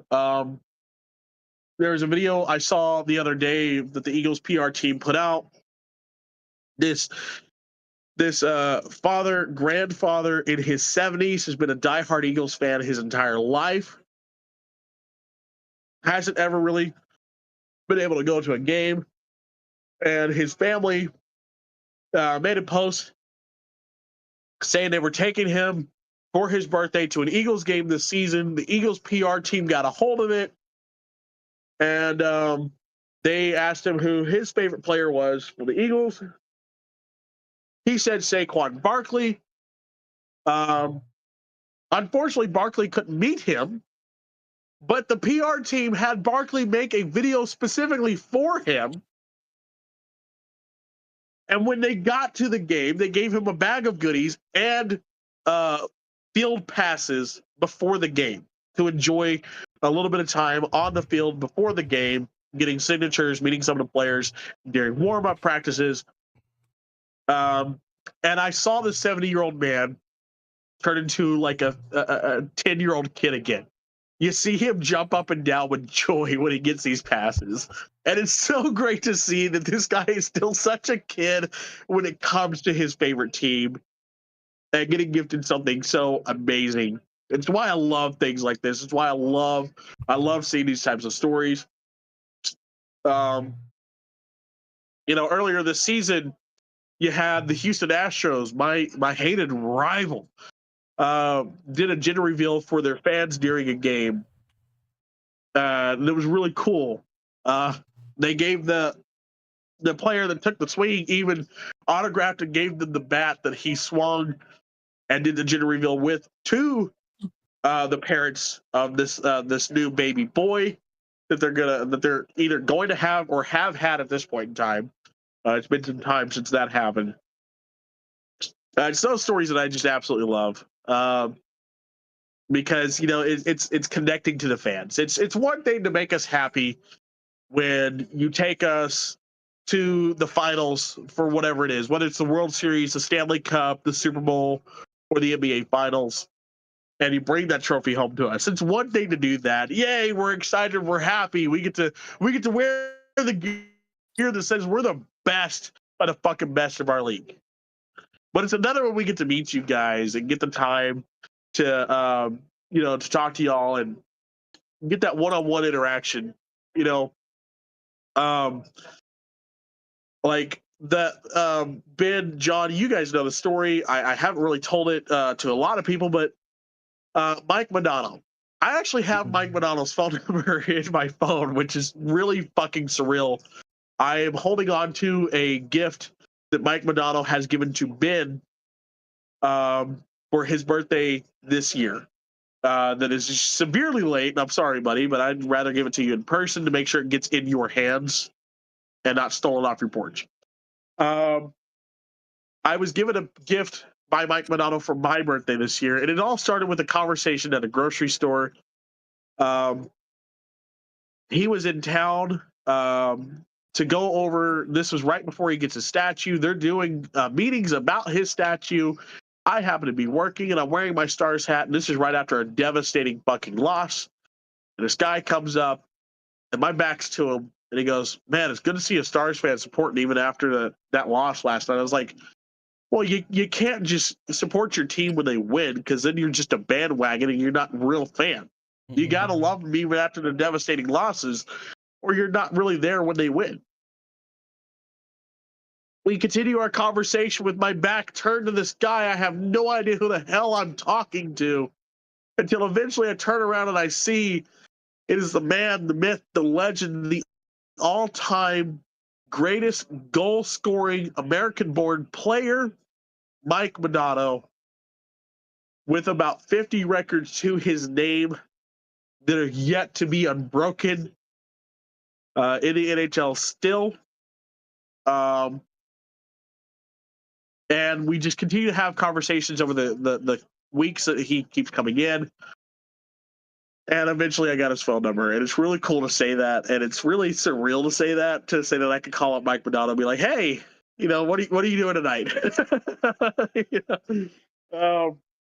And he's cared so much about me and my friends that he has gifted me and my best friend Ben, something for us from his own personal collection, specifically for us. I've gotten to meet Leon Bischel of the Dallas Stars, and that was a really cool moment. I've always, when it came to the Dallas Stars, they retired Mike Madonna's number 9 in 2012. No one will ever wear the number 9 on their jersey for the Dallas Stars ever again. And honestly, that's perfect. There shouldn't be another number 9. But when it started coming for, okay, well, I want to put a custom number on my jersey, and I'm not going to put number 9 as much as I would love to. Why don't I just take that 9 and flip it upside down and make number 6? And last season, Liam Mitchell comes up to the Dallas Stars from the Texas Stars, and he wears number 6. And when I got to meet him, I told him he stole my number, and we had a nice little laugh about that. He was very fun. It was very fun to have that conversation with him, and he kind of laughed about, like, oh yeah, I stole your number, huh? Like, well, you can pay me for it, kind of thing, and it was very fun to do that. But when we get to meet these stars and these sports stars, it really connects us. It's like meeting some of your favorite actors and actresses. It really connects you to the media or to the game a little bit more. And it's those moments like that. I love seeing them whenever I can. So, but as it sits right now, last little bit on sports. 2-1, bottom of the 7th. The Brewers are now batting. Brewers still in the lead here in the NLDS, and the Stars are 1-1 against the Colorado Avalanche. Looking to see a phenomenal year out of the NHL. Hopefully, we can get the Stars up there and into the finals this year, and maybe get a Stanley Cup for Dallas this year. Fingers crossed. Hopefully the Cubs can pull something out of their ass and beat the Brewers. But as it sits, the Brewers have home field advantage tonight. They're fighting for a lot. When it comes down to it, yes, I despise the Brewers as a Cubs fan. I despise them wholeheartedly. It is a strong rivalry, but I still recognize what they're fighting for. One, they're fighting for their first ever World Series title. On top of that, they're fighting for Bob Uecker this year, who has written a special note for the Brewers. If they win the World Series, if they make it to the World Series, he has 2 notes written for these players, for this specific group of the Milwaukee Brewers. He wrote 1 note for if they made it to the postseason. When they did, that note was read, and they shared that moment on social media. I'll be honest, I teared up a little bit, getting to hear Bob Uecker's words one more time. So, as a Bob Uecker fan, as a baseball fan, someone who is truly romantic about baseball in general, I do hope that we get to hear Bob Uecker's words to these Brewers 2 more times this season. I want to see them get to the World Series, hear that note as they prepare to take on whoever it is they're going to take on in the World Series, and hopefully get to hear what he says to them after they win, should they win the World Series. To see the Cubs in October, though, always a fun thing. Last time we got to see the Cubs in October was 2020. Beautiful run. And before that was 2016. And we all know how 2016 ended. And they just got another home run. It is now a 3-1 game. It looks like the Brewers will be taking this game, unfortunately, knocking my Cubbies out. But hey, good luck to them. Wholeheartedly, you're taking on the Dodgers. You'll be taking out the Dodgers next. Even if the Cubs make it through, I doubt the Cubs would make it past the Dodgers, because you got guys on the Dodgers like Shohei Ohtani and Freddie Freeman. The Dodgers are an unstoppable force. They've forged a dynasty over the last 6-7 years. They've been in the playoffs pretty consecutively, along with the Houston Astros. Not seeing the Astros in the playoffs this year at all was very surprising. But also, fuck the Astros. as a Texas, as a Rangers fan, fuck the Astros. We don't speak of that. So, but that's what we have for sports. So let's get into it now. Let's get into superheroes. We got a lot of news there as far as the DC Cinematic Universe that James Gunn is giving us. Mm-hmm. The DCU. We got more looks at Supergirl, the Supergirl movie. We've got some Marvel comic news. And so here we go. Supergirl, Woman of Tomorrow. Ben, did you write that one? No. John, was that one you then? Possibly. Okay. I know it wasn't me. So what did y'all have for Supergirl Woman of Tomorrow?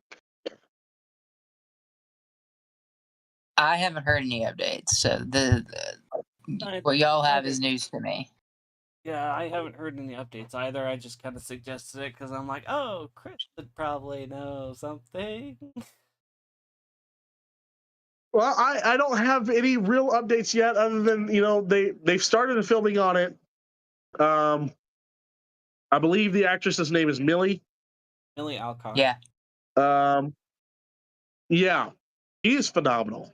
From the moment we saw her in Superman as Supergirl, I fell in love with her character immediately. I was like, oh my god, this is gonna be great! I cannot wait for this. I think having Supergirl as a designated teenager in this universe is really going to set a preface for where this this Justice League and everything else is going to be for this DCU. We've already got characters that I've been dying to see, such as Mr. Terrific. We've had hints in that Superman movie of the Justice Society. The characters like Jay Garrick, Max Mercury was even on that wall. Wildcat was on that wall. These guys have probably heard me say this more times than they care to, and have tried to fight me on it several times. But personally, I think the Justice Society would be the perfect guys to break out for the DC movies, considering the fact that, again, the Avengers before 2008, people knew about the Avengers. They didn't know the Avengers. They were Marvel's B team. The A team for Marvel was Fantastic Four and Spider-Man, and that's why we got those movies first. And that's why they keep trying to make them work. To kind of get their main guys out there again. But they rewrote their entire genre with the MCU. And I think I think DC could do the same thing, because everybody knows who the Justice League is. Whether you saw it on Justice League Unlimited or the Justice League animated series, Young Justice, even Teen Titans would show some of the Justice League every now and then. With those, we know who the Justice League are. We know their members, but the Justice Society really hasn't been around since the 50s. Like, yes, they've still made comics. I've got comics from the Justice Society, dating, this year. But they're not as widely known. Most people that know anything about the Justice Society probably knows them from Stargirl, the CW show that came out a few years ago, and even that, I think that was kind of their test run. But at that point in time, the CW was moving away from those types of shows. Hell, Superman and Lois was a phenomenal show, first and foremost, but it didn't have the numbers that Arrow and Flash, Supergirl, and DC's Legends of Tomorrow did. Batwoman, that show didn't even have the numbers. And then you had Stargirl, and that show did not have the numbers. Because at that point in time, they were pretty much done with them. And that, kind of upsets me, but I did enjoy the take that they had on the Justice Society for the Stargirl show. I enjoyed that show, and getting to see flashbacks to the original Justice Society team was a lot of fun. Having John Wesley Shipp reprise his role as Jay Garrick in Stargirl. The very end of Stargirl, you get to see Starman actually show up. Was a lot of fun. Getting to see Ted Grant in the Wildcat outfit in the flashback scenes on Stargirl was phenomenal. I think it could happen. Again, you look at the Black Adam movie. We had Hawkman and Dr. Fate, Cyclone and Atom Smasher, which are all Justice Society members as well, and that movie did really good for who those characters are based off the comics, other than Black Adam, because, well, Dwayne the fuck Johnson can't lose, can't be a bad guy. So, but that's beside the fucking point. Either way, I think they would do phenomenal. I think it'd be great, but again, I'm ready to see what James Gunn has in store. Having Supergirl as a teenager in this cinematic universe is going to be great. It sets up for Dick Grayson being Robin. It sets up for a younger Stargirl. It sets up for a Teen Titans show and or a Young Justice set. So we'll have Wally West as Flash, as Kid Flash, and have Barry Allen as Flash again. And as long as they do it right this time, and they make him at least fucking blonde, or at least a goofy guy in the suit and an unsure forensic scientist outside of it, because that's how he gets his fucking powers. He's already a CCPD forensic scientist. Okay. We'll be all right. I'm going to be very critical of Flash, no matter what. Just know that. So, and James Gunn, if you want the perfect guy to play Flash, I'll shave the beard and I'll cut the hair. I'm your guy. Let's go. Let me be Flash. I'll lose the weight. Put me on a program. Let's have some fun. Because I'll be your Flash and I'll keep you designated to the comics. I really will. I've got a plethora of knowledge about Barry Allen. I'll keep you on track. So, James Gunn, this is my audition. Hi, I'm Barry Allen.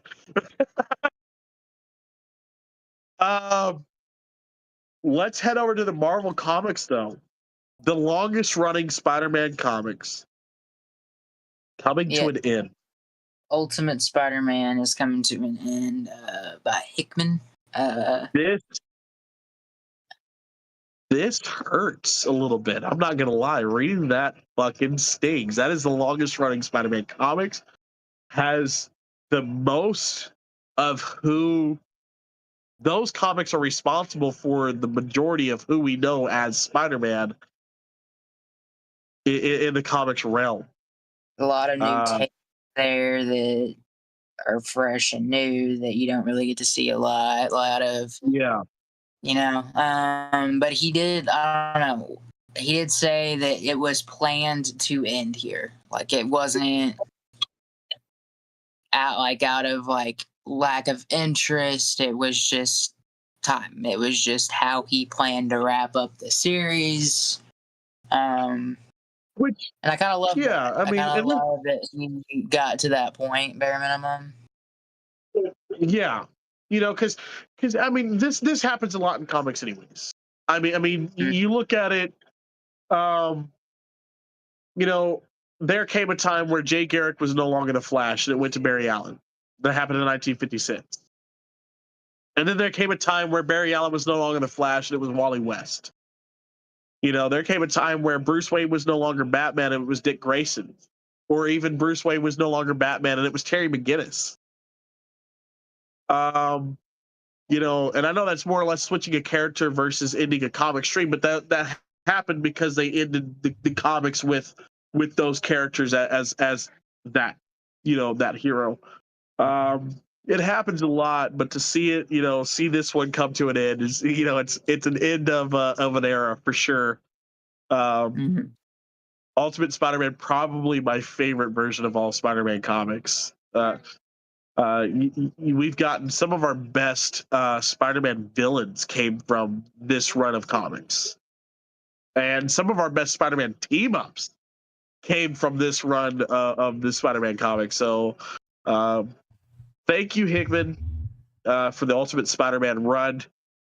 I can't wait to get my hands on this final issue, see how you wrap up the story that you have delicately written out for us. I mean, honestly, this comic series has been going for so long that Stan Lee was, even writing some of the original Ultimate Spider-Man comics still. Mhm. You know, it's so finally gonna have some Spider-Man comics that don't have a bit of Stan Lee on them, and that's fuck, that hurt. That hurt to say. Damn. Uh, but you know, it comes time, and I look forward to the next series of Spider-Man comics to come out, and get to enjoy those. On the lighter note of Spider-Man, I think Tom Holland's back on set for Brand New Day. At least from what I can see, back Yeah. on set. And then Scorpion has been photographed on set as well. So, Hell yeah.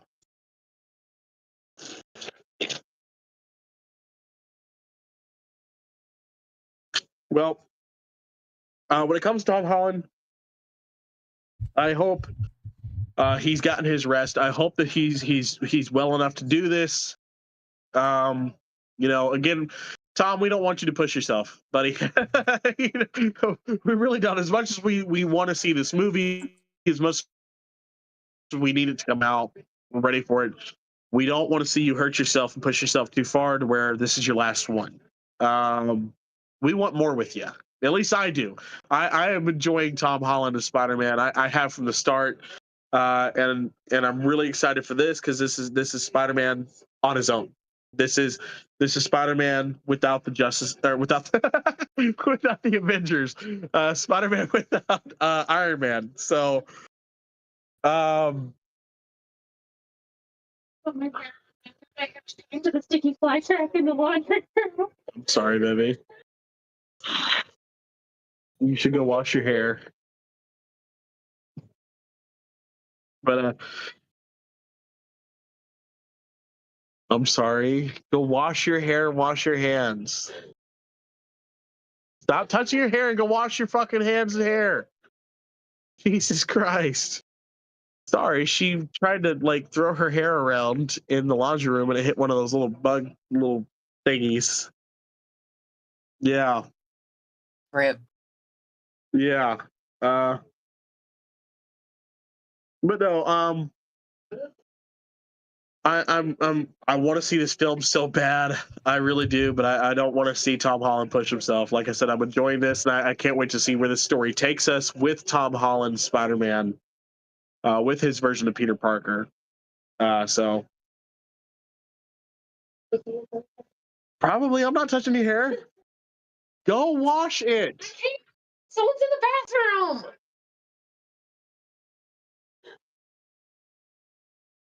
Sorry, I'll throw that down. Please just tell me if she was able to rinse the sticky out of my hair. Is it still sticky? I mean, not really, but Okay. I'd still take a shower anyways. There was a bug in my hair. No. Grab some wipes and wipe your hands and run them through your hair. Okay, that's all I got for you. What's the Venus flytrap's name in Little Shop of Horrors? Maurice. Yes. I'm gonna start calling her Maurice. I shoot you. Shh, Maurice. It's okay.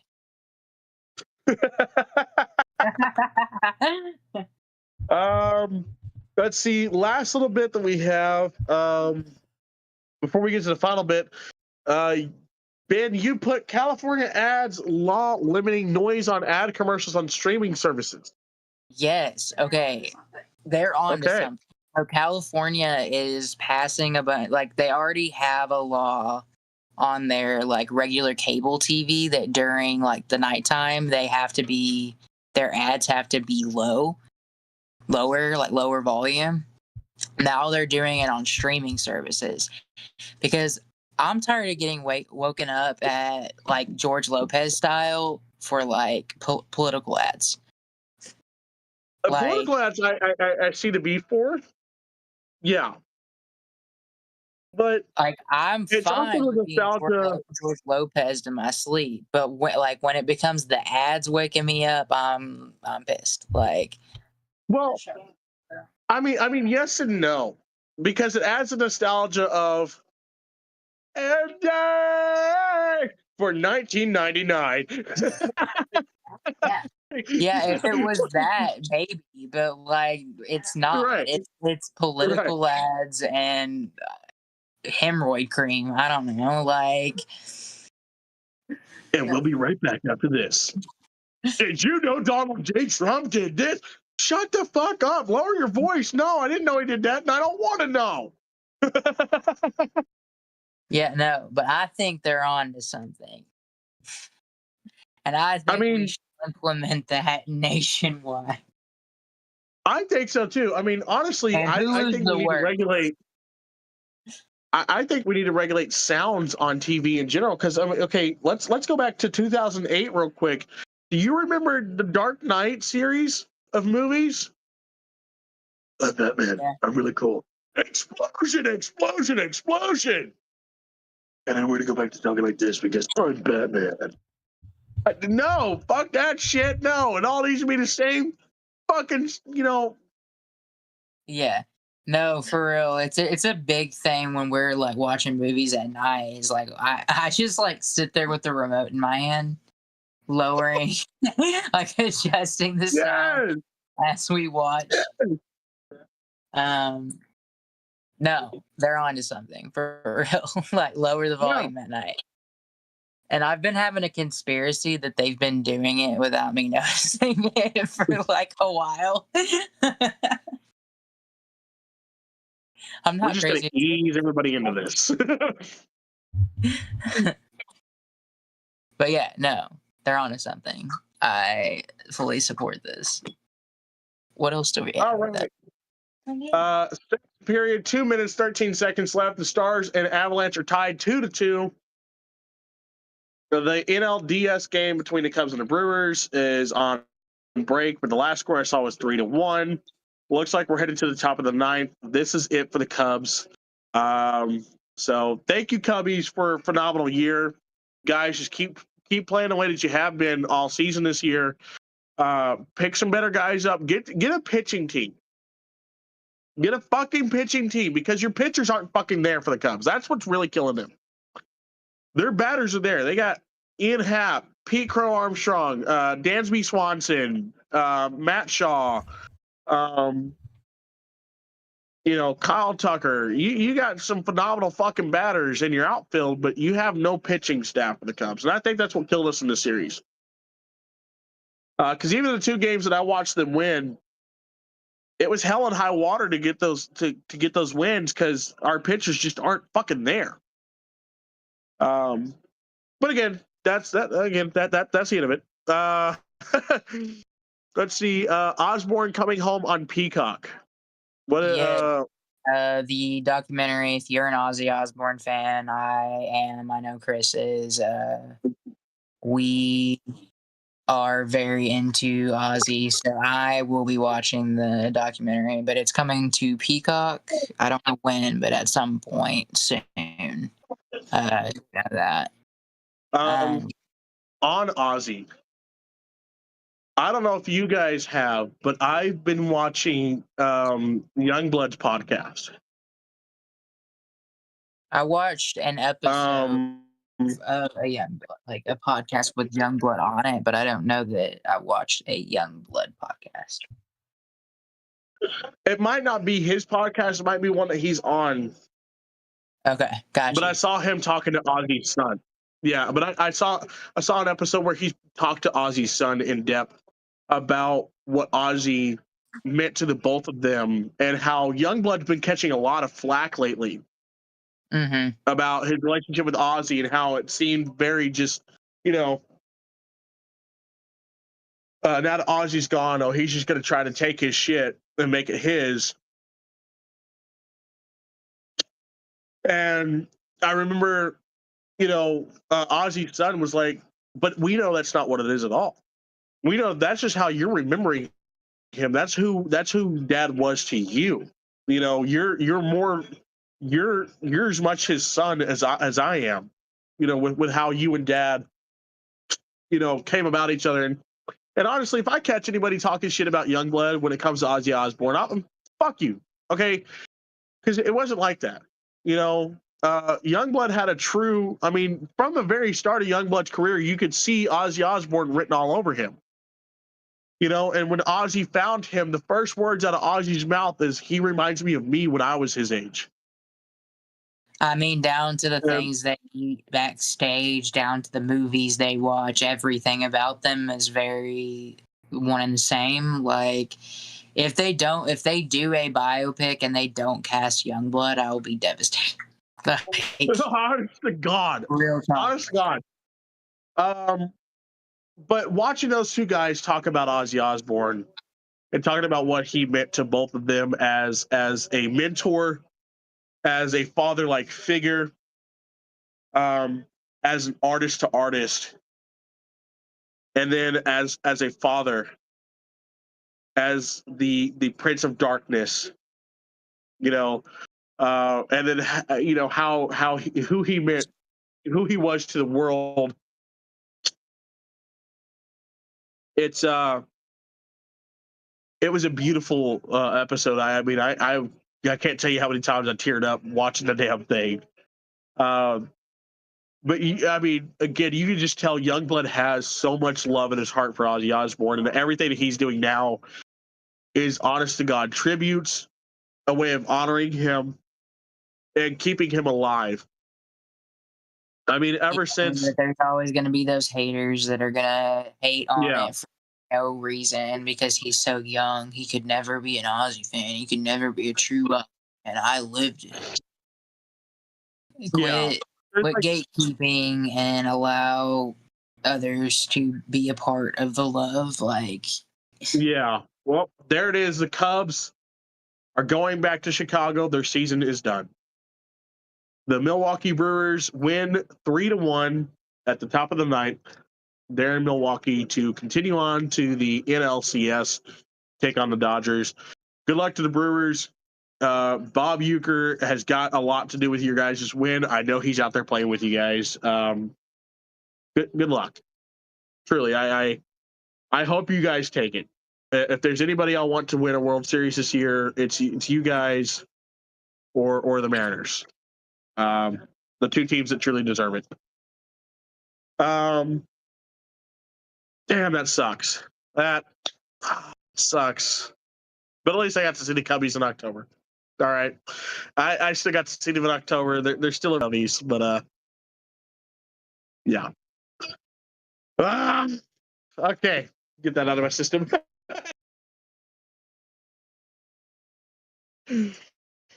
Tatum in it, and he takes shelter in a Toys R Us. And, No. or what is it? Might be a Toys. So okay, there's a guy on TikTok that I follow, Ray William Johnson. If you don't know him, Ben, I will send you some of his videos. You'll love him. Videos and stuff, and he breaks them down. And he did an episode on this guy named Roofman, who was a real dude that would break into McDonald's. Yeah, he'd break into McDonald's and steal from them after everybody left by accessing the roof.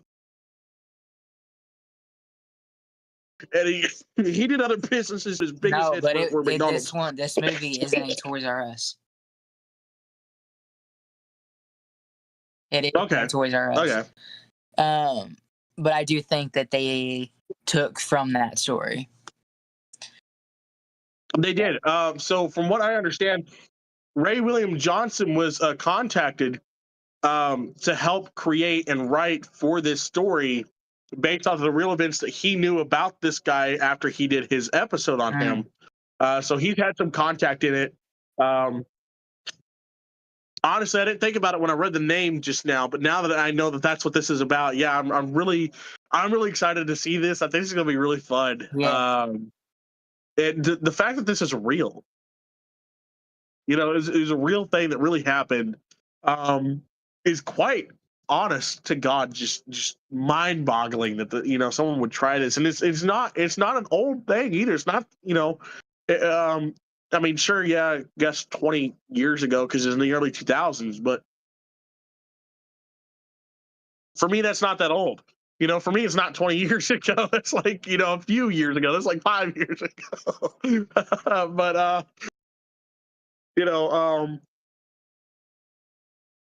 I'm really excited to see this. And Channing Tatum, I've always enjoyed Channing Tatum. His acting is phenomenal. He can do any role. He really can. We've seen him in 21 and 22 Jump Street, where he's got the comedy style. We've had him in Deadpool 3, where he played Gambit. He gave us that superhero vibe. We saw him in Free Guy, where he gave us some more comedy. You had him in Magic Mike XXL, where he gave us that sexual appeal. But he's even really good with any role. He was even in a movie called Blink Twice. It's a horror thriller recently. Yeah. He has a phenomenal range, and I don't think he gets talked about enough. I really enjoy Channing Tatum as an actor outside of acting, which, again, as I've stated earlier in this podcast, is really important to me. So I'm really curious to see what he's going to bring to this role. If it's going to be kind of serious role for him, and see what happens here. But yeah, to know this, I saw that episode when Ray did it a few months ago, and I was like, "There's no way this actually fucking happened." And I did a little deep dive after the episode and looked it up, and I was like, "Oh my god, this is great! This is crazy." Now it's a movie. It's a movie that's being made. I've seen the trailer for it. It looks really interesting. So I'm very, very excited about this one. John, was Ghostbusters yours?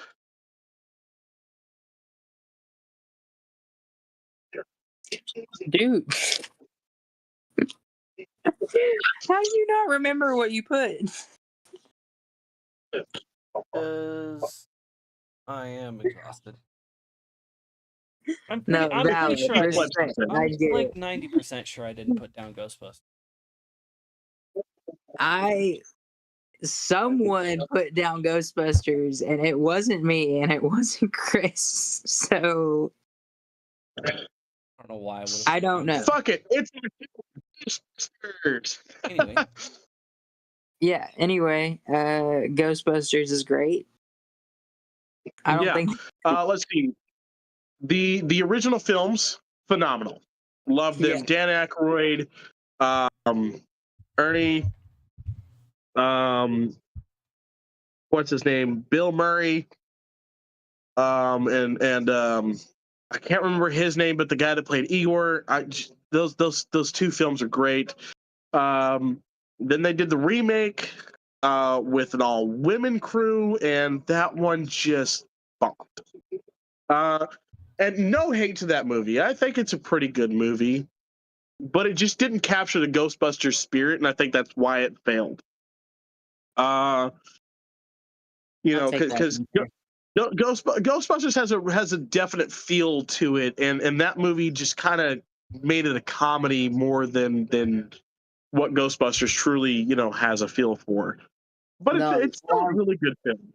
I'll respect that. Yeah, it's good. Like, cause I will not accept most arguments for that movie, but I will accept that one. Because it is a good movie, but it doesn't really capture the same nostalgic, like, not necessarily nostalgic, but like the whimsy. Yes, the Ghostbusters had. It had it more of a comedy feel than a whimsical feel, and I think that's what made it bomb. But when you look at its cast is phenomenal. I mean, You don't get any better in the mid 2000s, the 2010s, with a female cast than those women right there. Okay. But like I said, it was more of a comedy than whimsy, and I think that's where it failed. But then a few years ago, you had Ghostbusters. What was it? Afterlife, Mm-hmm. and you had what was the Frozen second one Empire. called? Frozen Empire. Frozen Empire. I'll be honest, I have not seen Frozen Empire, but I did see Afterlife when it came out. And as a fan of the original Ghostbusters films, I think it did phenomenal on continuing the story. It's a continuation. It's not a remake, rather than a continuation of the original Ghostbusters, their kids, their story, their grandkids, getting to have Bill Murray back, Dan Aykroyd back, Ernie back, and then the ghost form of Igor. I love that they added that. Yes, it was digitally enhanced CGI, not AI. That's the difference, motherfuckers. AI is bullshit. As an actor, as a voice actor, fuck AI. Wholeheartedly, I will die on that goddamn hill. Okay? With digitally enhanced CGI that they pieced together from old Ghostbusters movies, they CGI'd him looking a little bit older to match him with the rest of the original Ghostbusters cast. And then they had him say nothing because that's all you can do. And it was beautiful. I think it was a phenomenal send-off. I enjoyed the fuck out of that. Paul Rudd never misses. I'm sorry. I love Paul Rudd. He's missed once. Fair. I'll give you that one. I know exactly what you're talking about too. Do you? Do you? What movie? What movie are you talking about? Two, then what movie are you talking about? You go first. You said you think you might know what movie I'm talking about, so now I'm curious. Let me pull up his list real quick. God damn it, I hate this fucking tablet. It takes fucking forever. But okay. But again, I love that movie. The soundtrack for that fucking movie was phenomenal. Getting to see some of our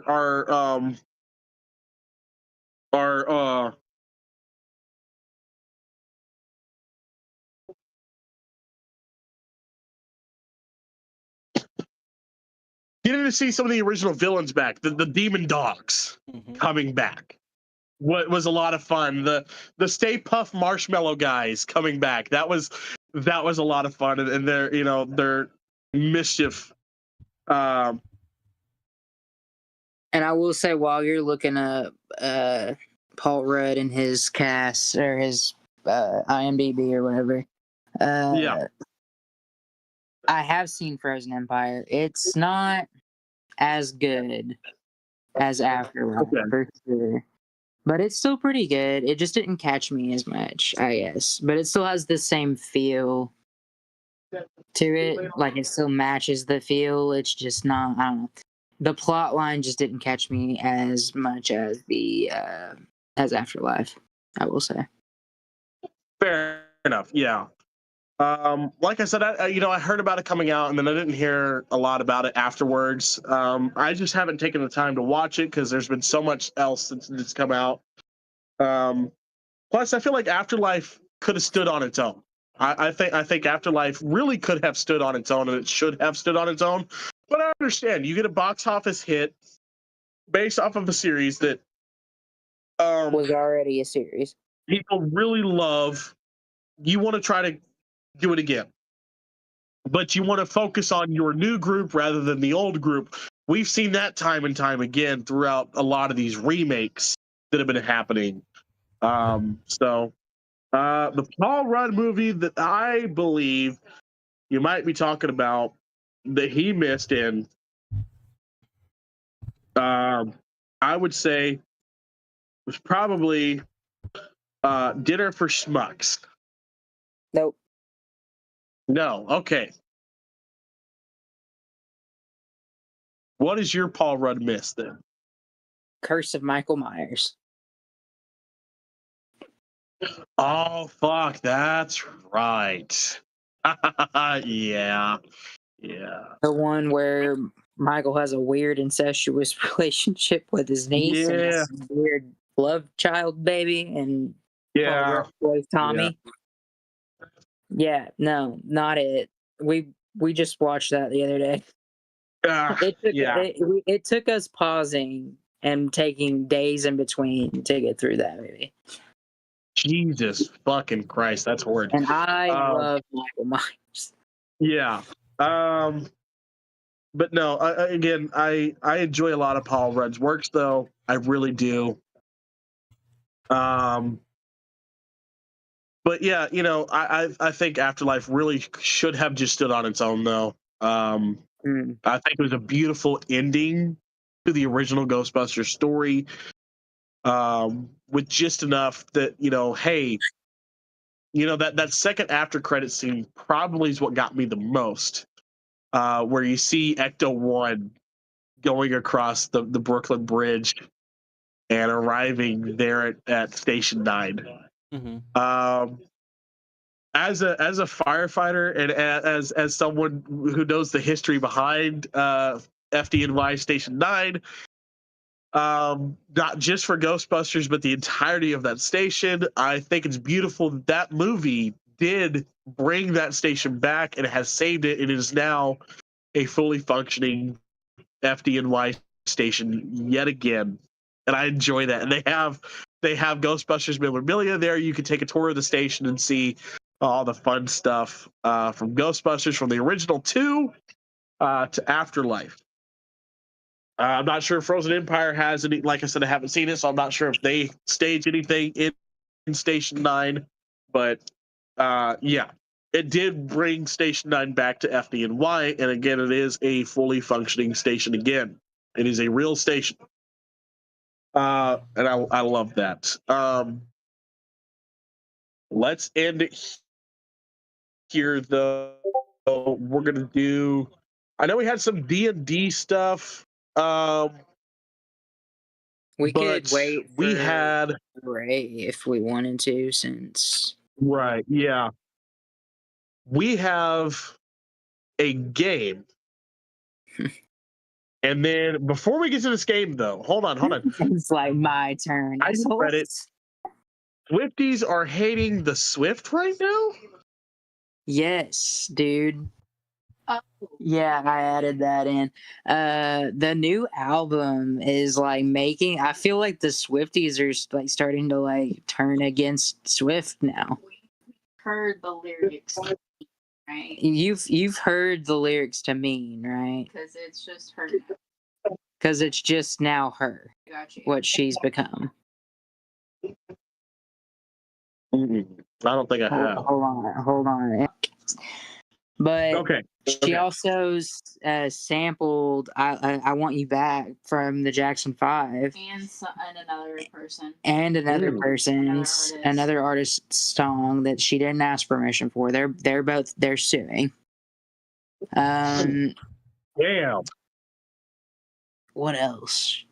Just because Michael's dead doesn't mean the Jackson 5 is dead. Yeah, Michael and Tito might be gone, but yeah, Swifties are like really tired of like the consumerism that she's like pushing, that she's like selling a bunch of all of her albums on like different colors, so all of the collectors are like collecting like thousands of dollars worth of shit. It's the same, just a different color. Okay, but at the same time, that's always been a fucking thing. And secondly, that's what I Taylor said. Taylor Swift is a fucking billionaire. You don't get to be a billionaire by not making decisions. Right. And as someone that that wants to keep the money that they have, they're going to continue making decisions. Going to keep making the money. Secondly, right now, this is not a decision that is going to continue to make her money if she continues to piss her fan base off. That's true. But let's also think about where her fan base found her. Okay, let's talk about where the Swifties found her. Okay, the Swifties found her in the I get with somebody, I write a cute little love song. I break up with somebody, I write a cute little breakup song era. That happened over and over and over again. Now she's engaged to Travis Kelsey. That shit is end game for them both. They're not going to get their cute little breakup songs anymore. Get it Like- right. They started with country pop star because pop stars at that time were too provocative. So her conservative parents made her a little country girl instead. Yep. That's the whole reason her first album was country, because pop was too provocative. Yep. She always wanted to be a pop She star. was never country, and I stood on that as a teenager. Whenever bitches would be coming at me, like, "Oh, Taylor Swift's a great country." She's not country. And what did she do Right. years later? Come as a pop star? What was I right or was I right? Right. So mean is. Did you lose it? Yeah, I did, because there was a specific part of the song that she talks about singing the same.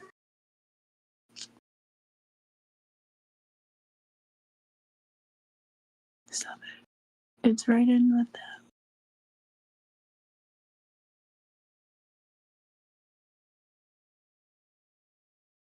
The Avs and the Stars are going shot for shot tonight. It is the third period, 3-3. And it is looking, I mean, this is. Oh, right here. Oh, no. It might be another song.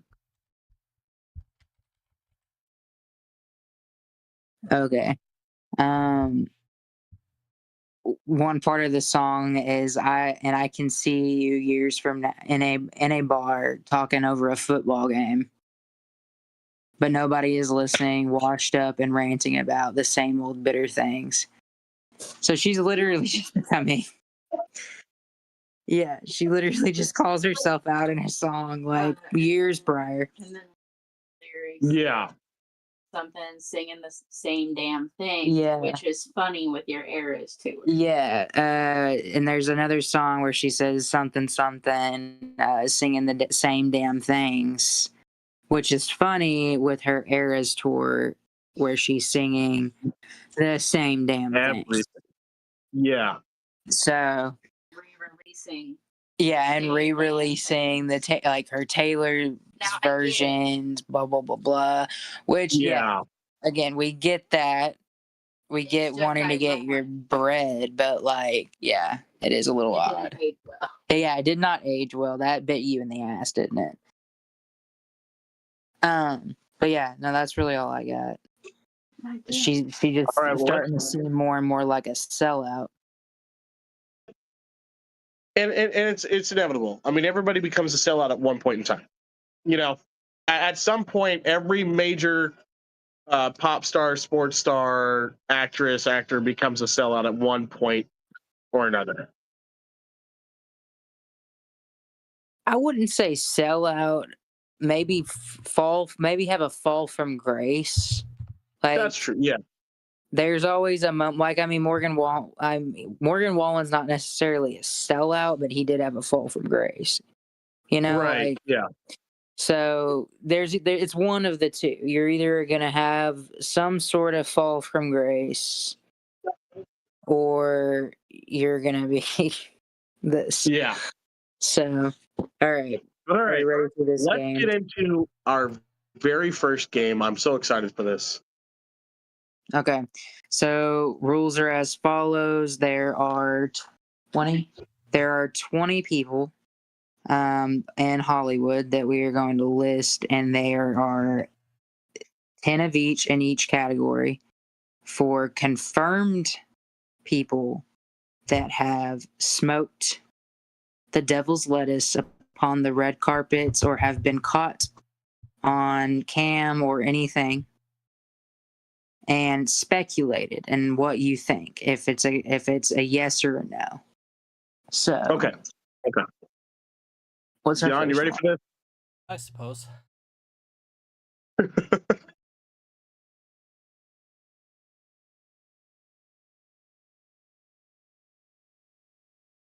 Whoopi Goldberg. Whoopi Goldberg. Oh, that's confirmed. Yeah, I'm gonna go That's confirmed. confirmed. Yeah. Yeah. Okay, Yeah. confirmed. Yeah, Confirmed. yeah, Rihanna. Confirmed. confirmed. Speculated. Speculated. Okay. Because remember, it's on them at Really? all times.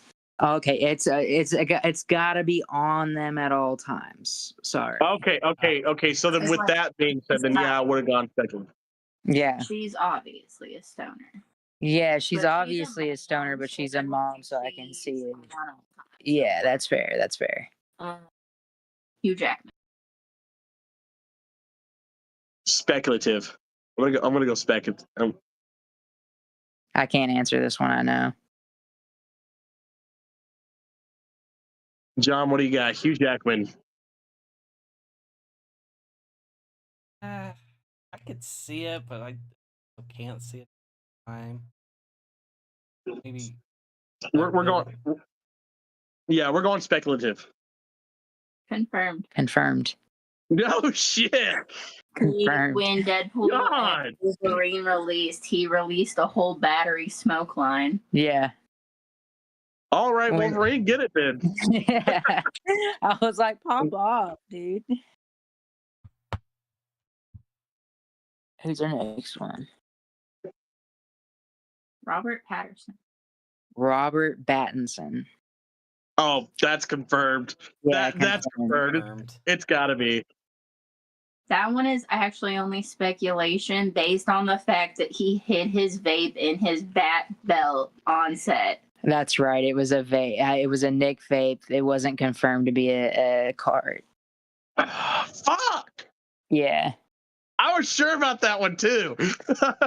I still my speculations are that he does. Like I can't. I still think. Oh yeah, he for sure does. It probably Who? looked like a Nick vape, and it was one of the ones that just looks Yeah. like a Nick vape. John Goodman. I can't answer this one. I know. John Goodman. That's confirmed. John Goodman's confirmed. I know that for a fact. Okay. Yes. That one is confirmed. That one is He's been confirmed. caught with photos. Yeah. Yeah, he's been caught, not just with photos, but he interviews and just takes hits on interviews. And I'm go Papa. Adam Sandler. Confirmed. Confirmed. Speculated. But Bullshit. Yeah, there's no way he doesn't. He's never been caught, and that's the problem. I mean, of course he's never been caught. He's Adam Sandler. Have they never seen Billy Madison? I was gonna come with like receipts of photos, but that got to be too much. That's valid. Fair enough. Speculative on Adam Sandler, my ass. Huh? Doja. Confirmed. Confirmed. Speculated, actually. How is that speculatory? How? I don't. Because like that, she has a whole song. I'm calling it a bullshit card. It's literally called Hi. How? Selena Yeah, Gomez. I'm with John. I'm calling another bullshit here. Yeah, I'm calling bullshit as well. The next one is Selena Gomez. I'm gonna go confirm because of the lupus. I'm gonna go speculative though. Yeah, speculative. Confirmed that it has been seen in Instagram photos. Yeah. Oh yeah, I Fuck. forgot. Yeah. I'm getting every single one of these wrong. God damn it. But yeah, no, I was going because of the chronic illness. Fair. Yeah. Mark Ruffalo. Ooh. Confirmed. Hulk smokes weed. Yeah. Confirmed. Speculated. Damn it. People are unsure. They have seen him with a vape. They are unsure what kind. They could not tell. There's no way. I feel like all these speculatories are just confirmed. They're just really sneaky about it. And I think that's the problem. People are like, it's a vape, but what? Ethan Hawke. I know this one, so I can't answer. Sorry, yeah, I put more than I thought I did. Ethan Hawke.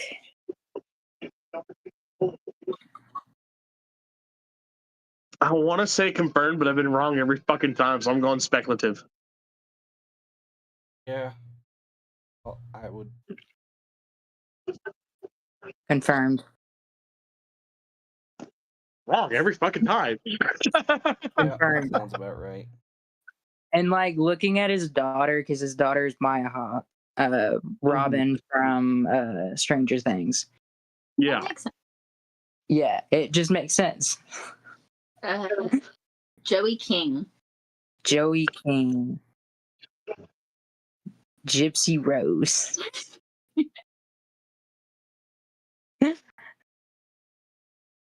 She would hate Confirmed? that I just said that.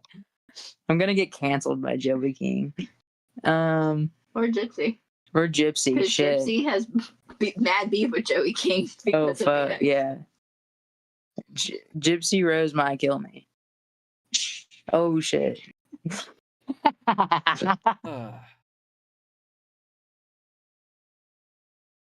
Okay, anyway, what do y'all think? Toss of a coin, speculative. That's Joey King. Joey King. Yeah, no. I'm gonna go speculative on that one. Yep. Yeah. Okay, speculative. Fucking finally got one. damn about fucking time. You telling me? Shit. You and Taylor I have Swift. gotten them all wrong except that one. On the Taylor Swift note, Taylor Swift. Confirmed. No, that's confirmed. She's sung about it in songs. That shit's confirmed. I'm gonna say It is- speculative. It is currently speculation.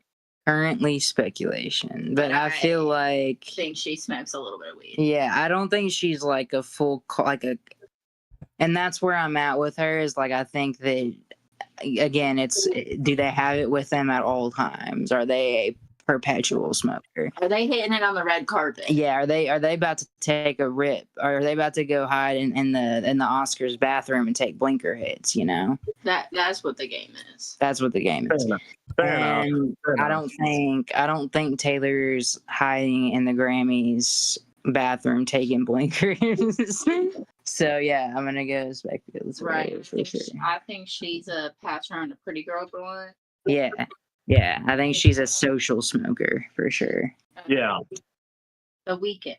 The Weeknd for sure. Confirmed. Confirmed. Yeah, confirmed. Like that's like Whoopi Goldberg. We all got that one right. Yeah. Rey Mysterio. Oh, fuck! This could go either way. Hold up, Who? The wrestler. Rey Mysterio. My mom's rolling her back. M's mom is rolling in her box right now. So you don't know who I'm Rey going- Mysterio. I'm going speculative. I know don't this even one, know so- who that is. I have no idea. A tiny. I don't want to say my. He's the wrestler with the luchador mask on. He's tiny. The really tiny man. Speculative? Early. Yes. Okay. I don't really know wrestling. No, valid. Confirmed.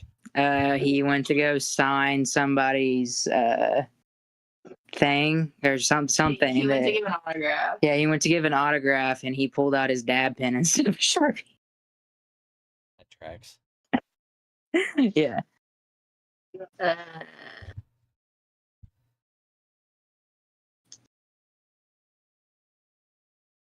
Zendaya.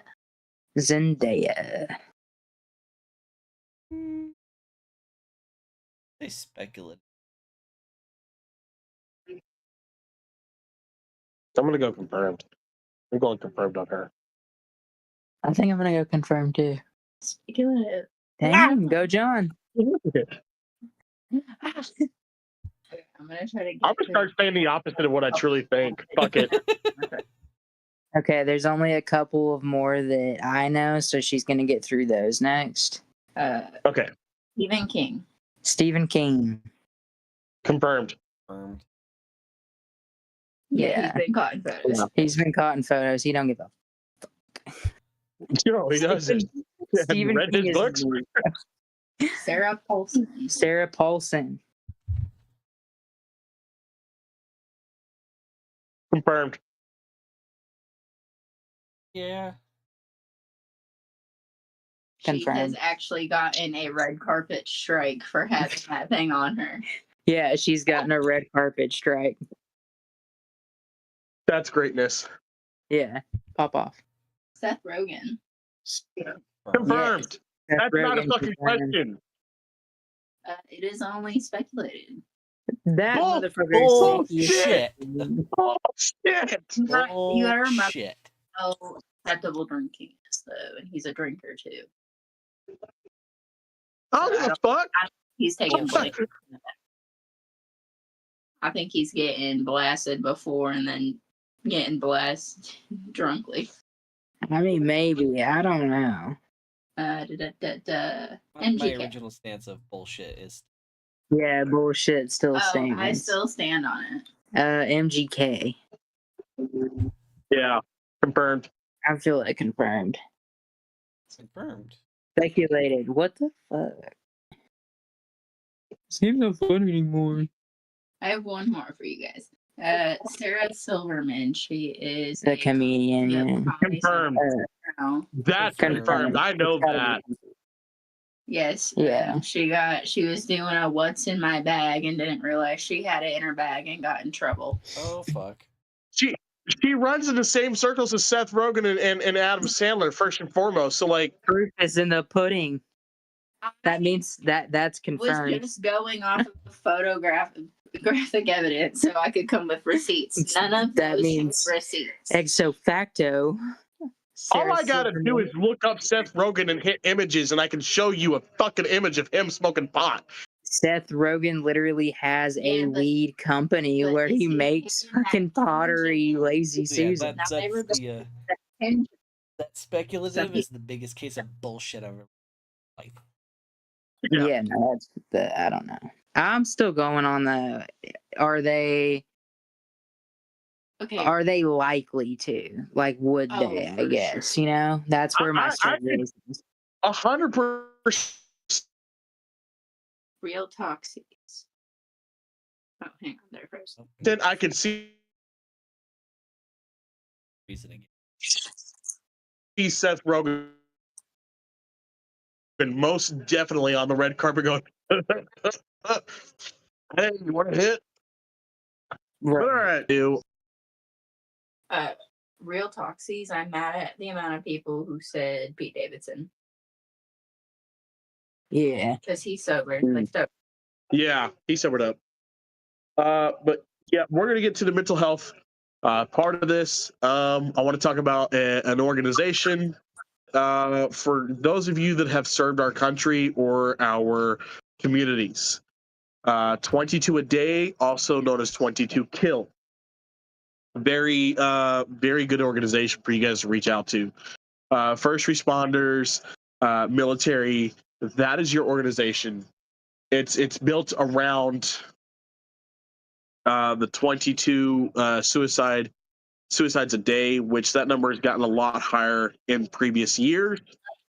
But originally was about 22 service members a day would take their own life. That hence the name 22 a day, 22 kill.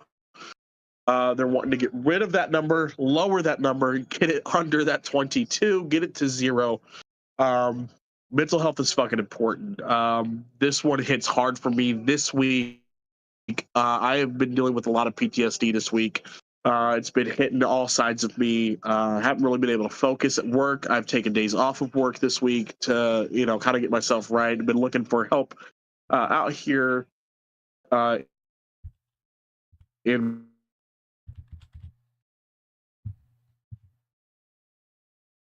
my home area. that I'm in right now to get some help is very important above all else, because if your mental health is not right, nothing else will be. If your mental health is not right, your emotional health is wrong, and your physical health can and will decline because of it. I know it's hard for most first responders. I know it's very hard for most service members to want to seek out, but it's day one training, guys. We all know when you're overrun, you got to get on the horn and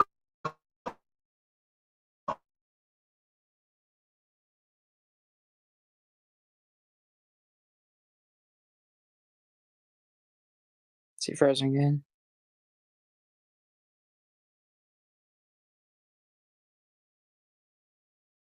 call for back. We want your needs are not still important. There's something that you're going through that once you're on the other side of it, you can help so many other people that are going through the same thing find that light at the end of the tunnel. And that's what this organization is about. You can get free health care, free therapy through this organization. Just look them up, 22 a day. It's the numbers 22 and then the letters ADA. Why?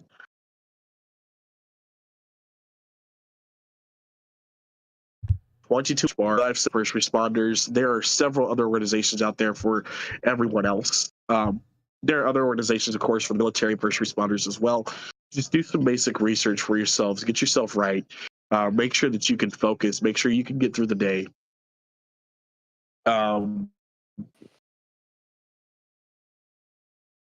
There's that beautiful 3-digit number you can call 24/7. There's someone always on the line, willing and able to help you and listen to you, even if you just need to rant. They're there. Give them a call. Another thing that you guys can listen to,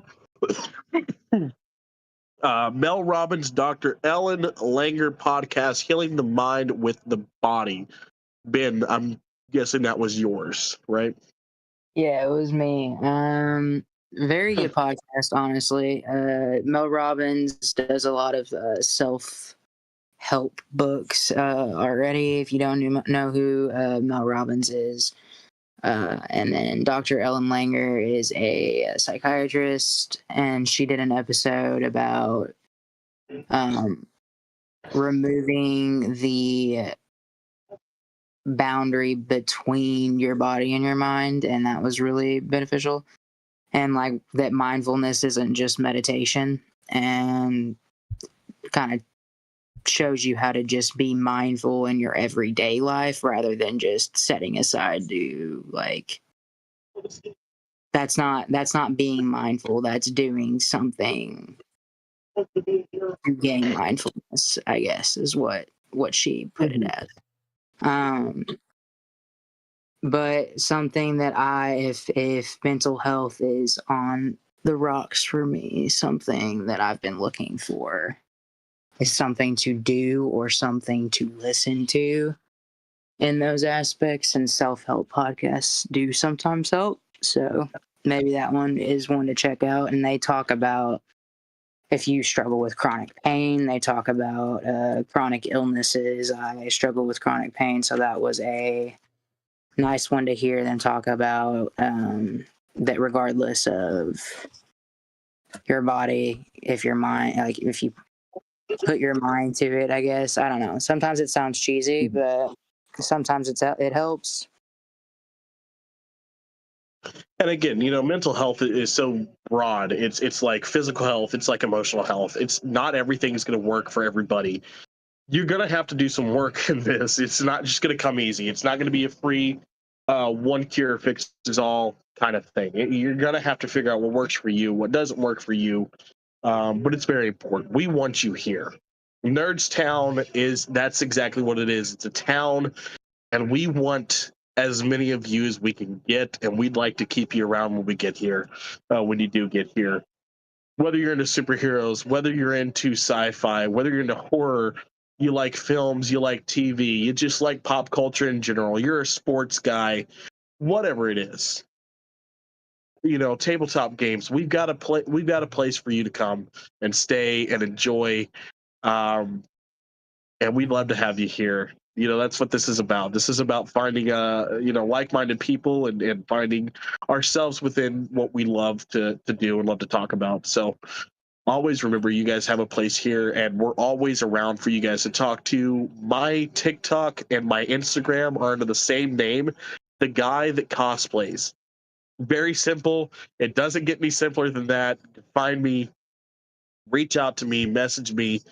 I'll always be around to talk to. If I don't answer right away, I'm probably sleeping or busy, and I'll get back to you as soon as I can, and we'll have a full-on conversation if we need to.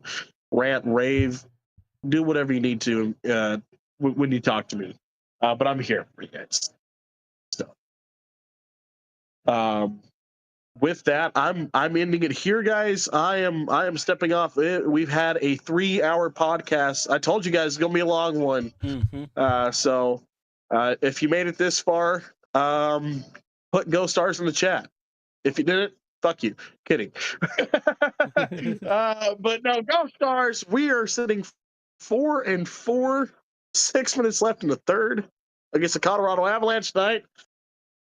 I love hockey. Hockey is a beautiful sport, and I'm so glad it's back.